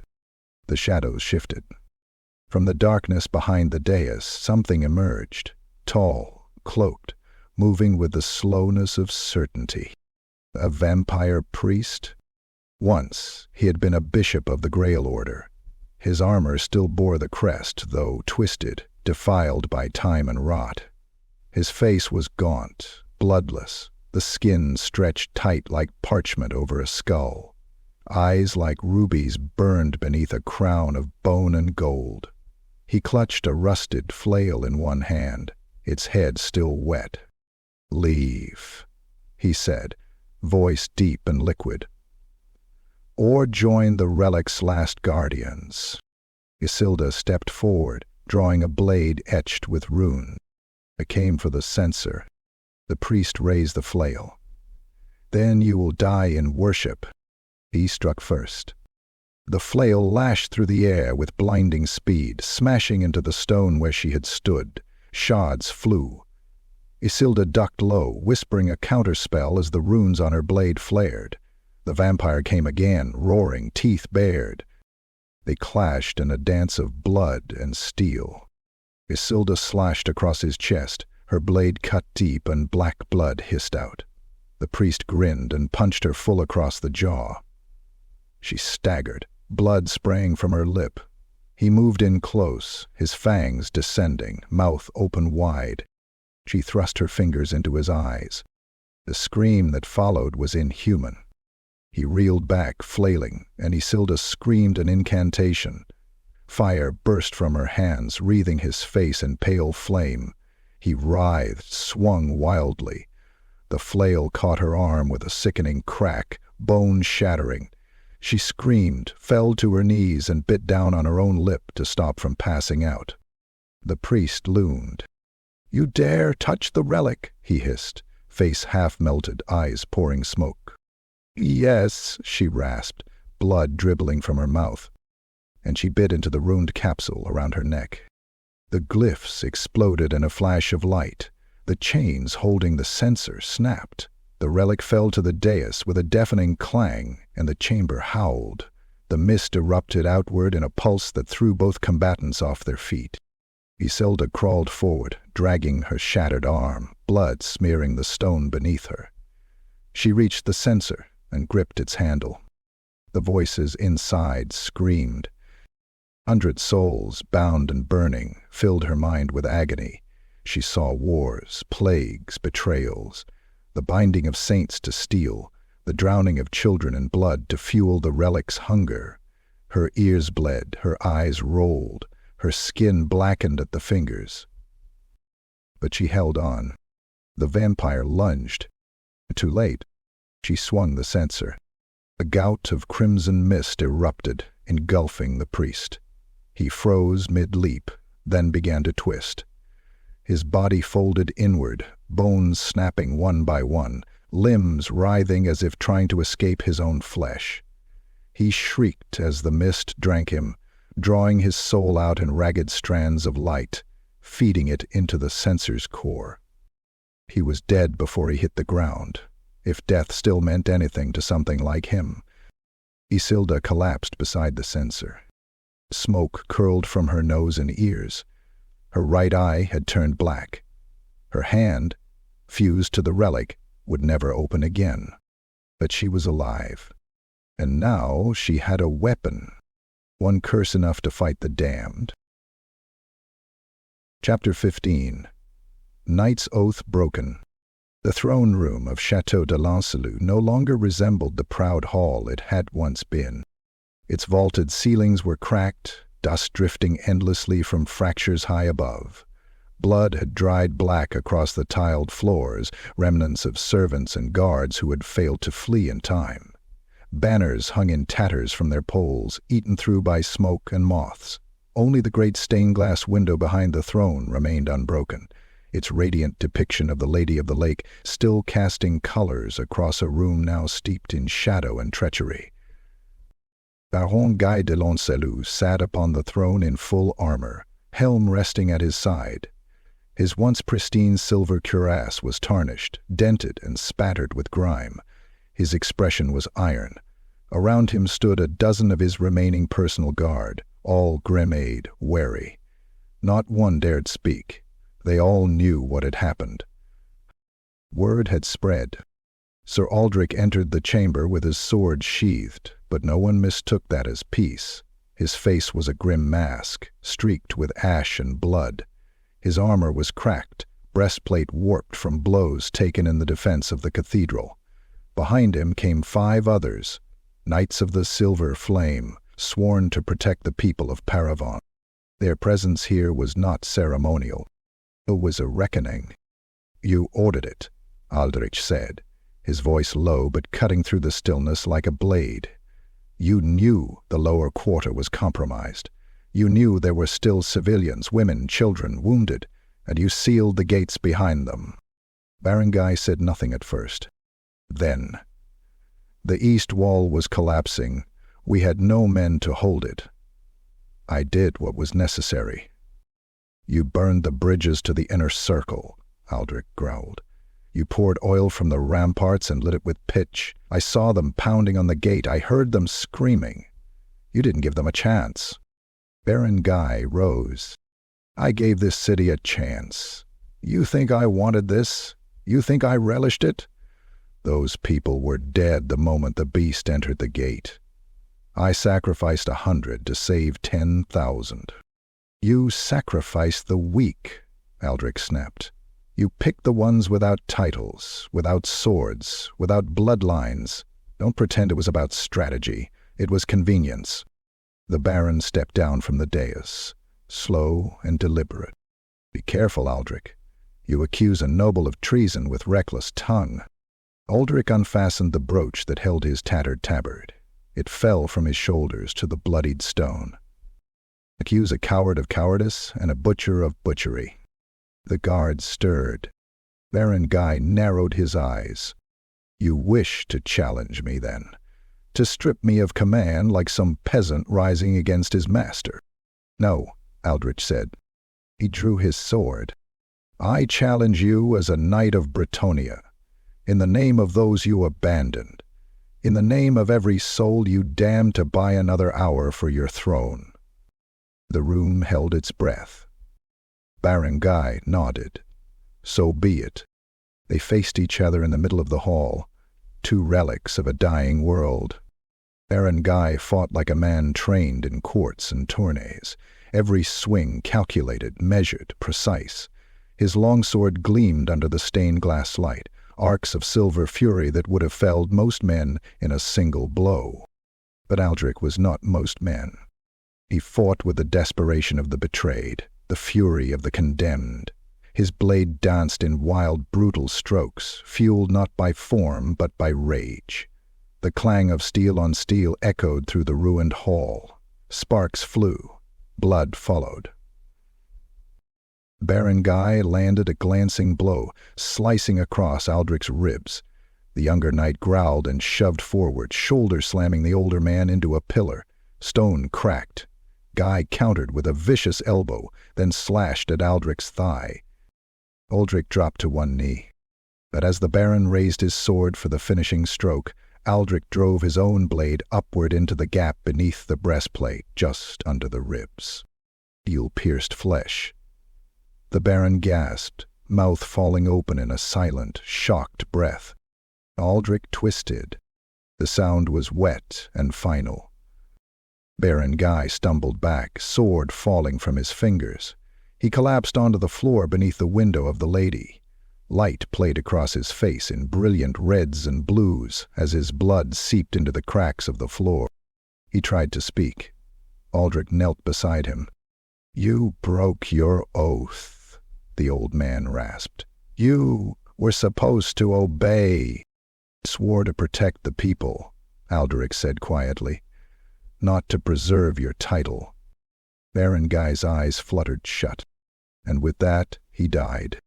Aldrich stood, breath ragged, blood dripping from his fingers. Around him, the knights of the court lowered their weapons. None stepped forward to challenge. Isilda entered the chamber, the censer of binding slung at her side. She looked at the body, then at Aldrich. "Is it done?" He nodded, and yet something in his face had broken.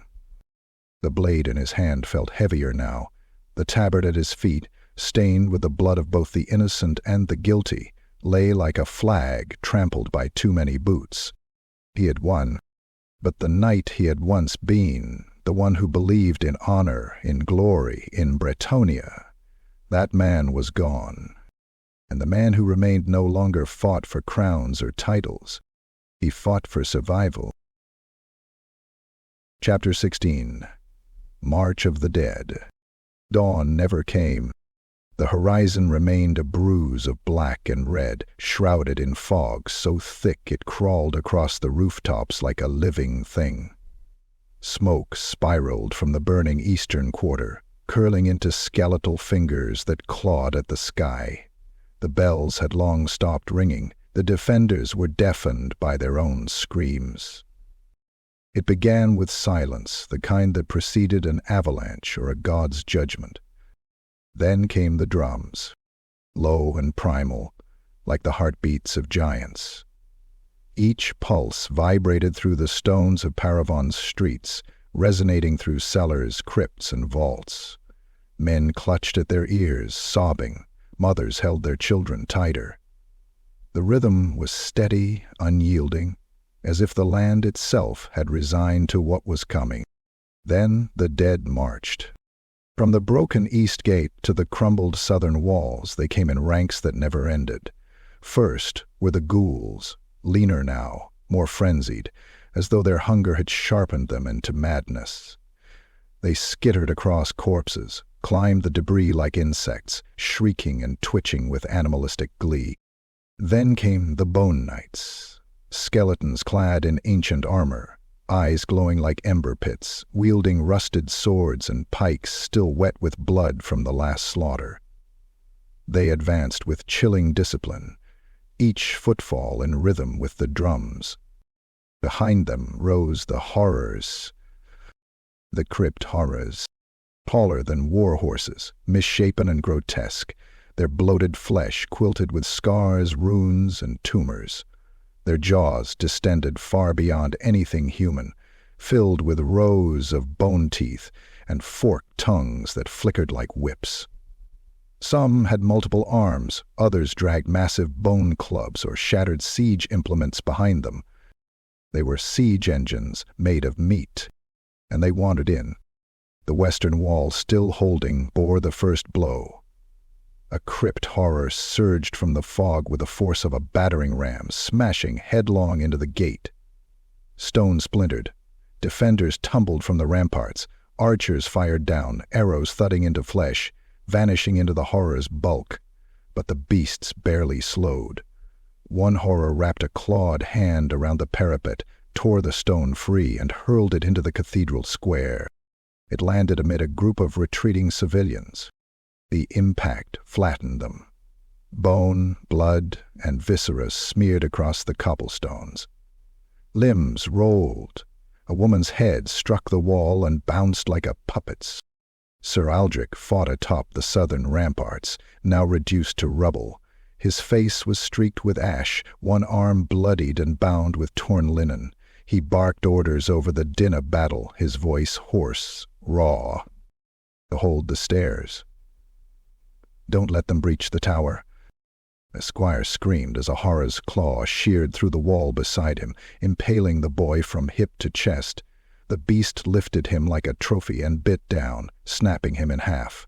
Aldrich lunged, hacking at the exposed arm, severing tendons, driving steel into bone until the limb gave way and fell twitching to the ground.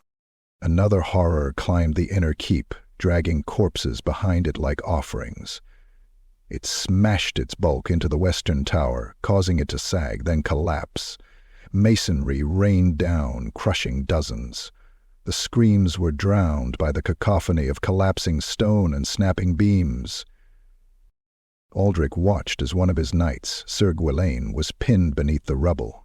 The man's chest was crushed, legs twitching, his eyes locked on Aldrich. "End it," he rasped. Aldrich hesitated only a moment, then drove his sword through Gilliam's eye. No time for prayers, no time for mourning. In the inner sanctum, Ysilda stood atop the cathedral's shattered dome, her cloak whipped by ash-laden wind. The censer of binding pulsed at her side, its chain fused to her blackened arm. Her face was streaked with sweat and blood, her lips cracked from chanting. She raised her hand and the earth screamed. A circle of burning runes exploded outward, engulfing the cathedral in blinding red flame. Dozens of undead within range turned to glass, their flesh hardening before shattering like crystal. But more followed, always more. The garden was growing again. Tendrils of rot pushed through the city's outer stones. They wrapped around walls, statues, and corpses. Where they touched blood, they bloomed, fungal mouths of flesh and fang that sang in whispers, beckoning the living to lie down and sleep forever. And beneath it all, the Strigoi moved. He was everywhere now, not just a beast, but a force, a specter of carnage that appeared on one street, vanished, and erupted in another. Wherever he passed, bodies fell apart. Knights were gutted mid-charge, horses flailed as their flesh peeled off like wet cloth. He killed not with fury, but with joy, delighting in each death as though composing a sonnet of screams. Aldrich finally saw him, standing amid the broken garden square, arms spread, head tilted back, as rain began to fall. It wasn't water. It was blood. The skies wept crimson, and the Strigoi drank with open mouth, his crown of bone gleaming beneath the storm. The walls were breached. The city was crumbling, and Parravon teetered on the brink of oblivion. Chapter 17. The Beast Within. The gates of Parravon had fallen. The cathedral lay in ruins, the streets choked on ash, blood and bones that crunched underfoot like brittle autumn leaves. Aldrich limped through the shattered plaza, every breath a ragged blade in his lungs. His armor was torn, one pauldron hanging loose, the chestplate dented inward by a blow from a crypt horror's mace. Dry blood coated half his face. His left arm dangled uselessly at his side, bone cracked near the elbow. But his sword, still whole, dragged behind him, its edge dull and notched, but eager. The Strigoi waited. He stood atop the desecrated altar in the cathedral square, framed by flame and ruin. His crown of bone gleamed wetly. His massive frame, wrapped in sinew and shredded flesh, loomed over the corpses of knights and clergy alike. His claws were wet. His maw dripped with meat. He saw Aldrich and smiled. "I have been waiting," he rasped. "You smell of purpose, of sorrow. I will carve your name into my chest, so I never forget the taste." Aldrich said nothing. He stepped forward. The Strigoi leapt from the altar with impossible speed, slamming down in front of him. The impact cratered the stone beneath their feet. The beast stood twice his height, eyes glowing with malevolence, arms like tree trunks tipped with razors. Aldrich didn't hesitate. He struck first, sword arcing up toward the creature's gut. The blade bit deep. Black blood spilled. The Strigoi laughed. With a casual backhand, he hurled Aldrich through a wall. Stone exploded outward as the knight smashed into a bakery, rolling through a counter and splintering a support beam. He gasped, ribs fractured, vision swimming. The beast followed. He burst through the stone, claw extended, grabbed Aldrich by the throat, and lifted him. "You cling to your gods and your oaths," he snarled, saliva dripping. "But you know they are lies. Your lady is dead. Your honor is dust. Let go." He opened his jaws and bit. Fangs sank into Aldrich's neck. Pain, searing, sickening, exploded through him. His body seized, every nerve screaming. His heartbeat stuttered. Darkness pressed against the edges of his mind. And within it, a voice, seductive, ancient, full of promise. "Let go. Let go. Let go." He saw flashes, visions of feasting, of immortality, of power. He saw Ysilda's corpse impaled on a tree of bone. He saw himself crowned, devouring the nobles of Parravon with glee. He saw the Strigoi's smile, echoed in his own reflection. But beneath it all, something fought. A memory, the face of a child, torn in half at the cathedral gate, the screams of the villagers who had trusted him, the hollow eyes of Baron de Lancelot, his own sword, rusted but still held tight in his hand. No, with a primal roar, Aldrich drove his blade upward, into the Strigoi's belly, past sinew and bone, through the blackened organs to the heart. The beast shrieked, dropping him. Aldrich fell to his knees, clutching his throat, blood pouring from the wound. He gagged, convulsed. The infection was already inside him, his veins blackening, his vision flickering red. The curse clawed at his soul. Then Ysilda was there. She emerged from the fog, half running, half crawling, the censer of binding swinging from her good arm. Her face was pale, her mouth dripping blood from a severed lip, one eye swollen shut. But her voice, cracked and desperate, held power. She threw salt in a circle around him, chanting words that boiled the air. The Strigoi lunged at her, only to slam into the invisible wall of the ward. He howled and slashed, the magic flaring with every strike. Ysilda dropped to her knees beside Aldrich. "Hold on," she whispered, voice trembling. "Don't let it take you." His eyes had begun to glow, pale red. "I feel it," he gasped. "It's inside me." "You are stronger," she said, tears streaming down her blood-caked face. "You are not him." The censer pulsed. She opened it. A gout of crimson mist enveloped them both. It burned the curse, lit Aldrich's veins aflame. He screamed, convulsing, back arching as tendrils of corruption were pulled from his flesh like worms. His skin blistered. His nails blackened and fell off. His teeth shifted, then reset. And then, stillness. He fell forward, gasping, blood pooling beneath him. The Strigoi had fled, wounded but laughing. But Aldrich was alive, and the beast within him was chained. For now. Chapter 18. Heart of the Mountain. The entrance lay behind a collapsed tavern, buried beneath layers of ash and broken stone, where a trap-door of ruined iron was hidden beneath centuries of filth. Isilda had found it not in any map or scroll, but in a fever dream fed to her by the censor of binding. It had whispered a name over and over, like a heartbeat. Thalric. Aldrich stood beside her, his face drawn and pale. The wound on his neck, though bandaged and sealed with alchemical salves, throbbed with a low, constant ache. The curse still lingered at the edge of his soul, coiled and watching. He did not speak. He barely breathed. But his grip on the hilt of his sword was iron. Isilda chanted softly as she traced a burning glyph across the trapdoor. The metal hissed, then shuddered. With a great clanging groan, it unlocked itself, revealing a spiral staircase descending into utter blackness. The air that rose from below was colder than death. "Ready?" she asked. Aldrich nodded once. They descended. The vaults of Thalric were older than Parravon itself, carved long before men raised their first stones in the region. The dwarfs had abandoned it during the Black Spasm centuries ago, sealing their greatest relics beneath mountains of enchanted stone, burying their shame with their pride. The path down was treacherous. Narrow stairs carved into the bedrock, twisted in impossible angles, their edges worn smooth by generations of dwarfen boots.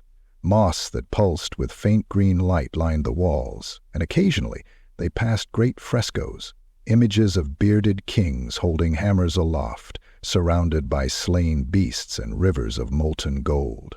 But even these murals bore scars, claw marks, cracks, gouges where something had tried to erase history. Deeper still they went, until sound itself changed.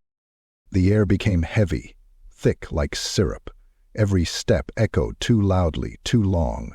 Somewhere behind them they heard stone groan, as if the mountain itself was shifting in its sleep. Then they saw the gate.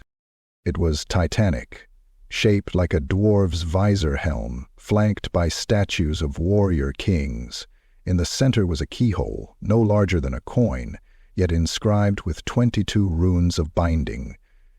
Isilda produced the key, a shard of dwarven steel etched with blood and soot. She inserted it.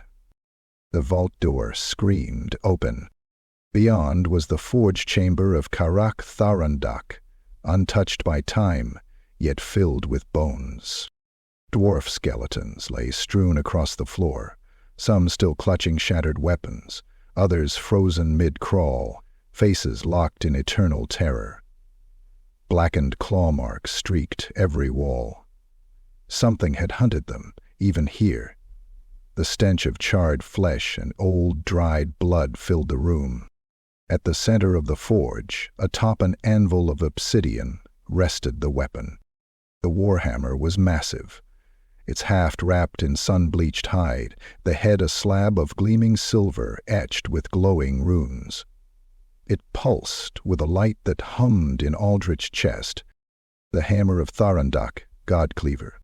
It was forged with moon silver drawn from the heart of a dying comet and quenched in the blood of a vampire prince. Enchanted to break bone and spirit alike, its runes burned with searing light when held by the worthy and devoured the soul of the unworthy. Aldrich stepped forward. His hand trembled as he reached out. The moment his fingers touched the haft, the runes flared white-hot. Visions flooded him. Dwarfs forging in silence, priests chanting as runes were carved, the weapons striking down abominations beneath Karak peaks. He saw a vampire king shattered in a single blow. He saw the hammer strike a crypt idol and obliterate it from existence. And then he saw himself, building it, bleeding, falling, rising again. He gripped the hammer fully. Pain flared through his arm, searing, violent. The warhammer rejected him. The curse in his blood boiled to the surface. His skin split open in streaks of black. He screamed. Ysilda stepped forward, holding the censer high. She whispered words of binding. The censer's mist spilled out, engulfing him. The silver hammer accepted his grip. The black marks faded. His scream choked to a gasp. The pain subsided, replaced by something else, a grim resolve that filled his bones like molten iron. He stood. The warhammer glowed in his hands. Its weight was perfect, its wrath righteous. The dead would feel this, and the beast would bleed. Chapter 19. The Duel of the Beast. The walls of Parravon burned like a funeral pyre. Flames climbed the ramparts, belching black smoke into a starless sky.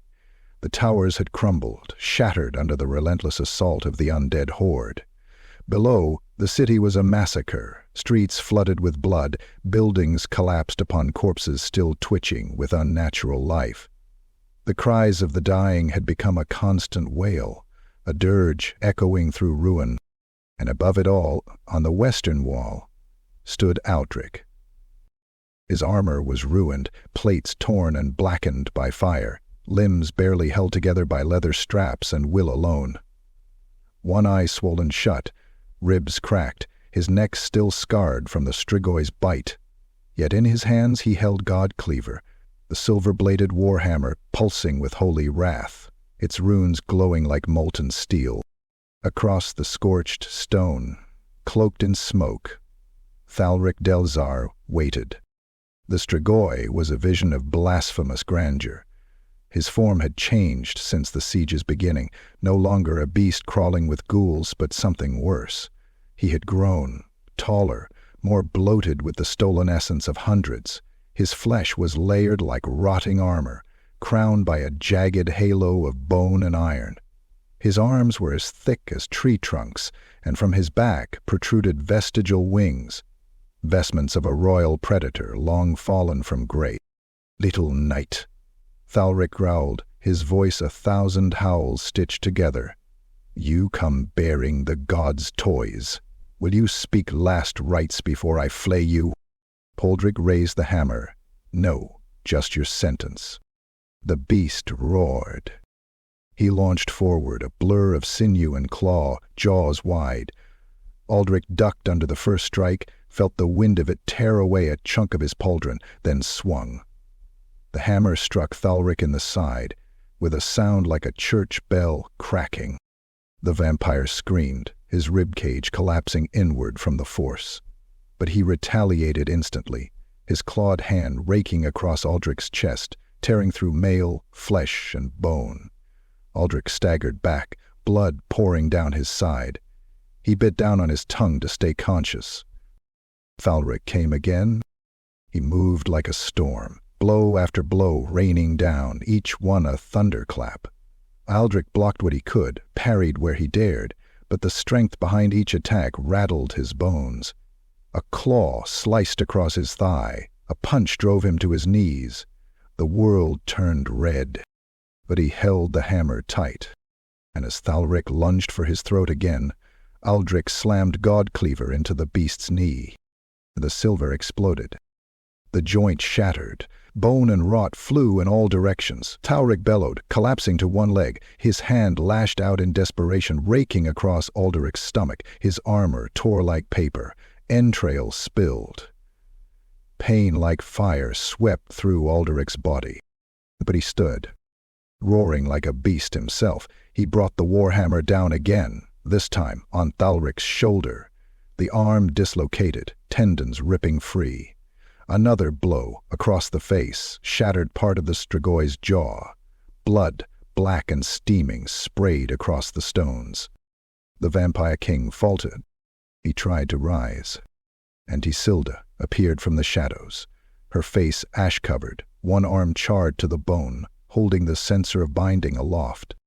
"Now!" she screamed. Aldrich raised the hammer high, runes blinding, flames roaring around them. Thalric looked up with his one good eye, lips peeled back in a snarl. "I am eternity." The hammer fell. It struck the beast's chest, not just breaking it, annihilating it. Bone exploded. The heart, black, pulsing, twisted, was crushed beneath the hammer's weight. Light erupted from the wound. The runes consumed the flesh. The curse screamed. Thalric's mouth opened in a howl that shook the heavens. And then, silence.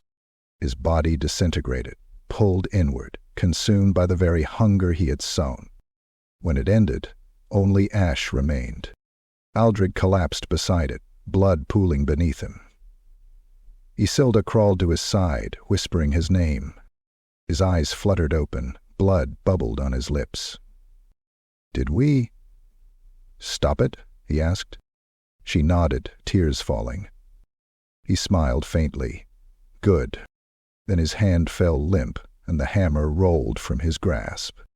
Sir Aldrich de Montval, the last knight of Parravon, died with his enemy's ashes on the wind, and the city breathed its first breath of freedom.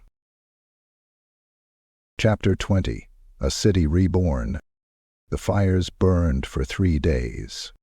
They burned the ghouls first, heaps of twisted, broken bodies stacked like cordwood and set alight under the charred walls of Parravon. Their screams, though long dead, still echoed in the smoke. Then came the crypt horrors, too large to carry. They were dragged to the river banks, their corpses soaked in oil and incinerated under the watch of priest knights, who sang litanies to steel and flame. The last to burn was him, or what little remained. Thalric Delzarre's ashes were sealed in an iron casket, etched with every ward Isilda could conjure. It was chained, locked, blessed and buried beneath a collapsed watchtower now ringed by salt, silver, and the bones of 100 martyrs. No name was marked above it, only a single blood-smeared stone. "Here lies the hunger." The city was nearly lost. 3/4 of the outer district lay in ruin, reduced to smoldering rubble and fetid water.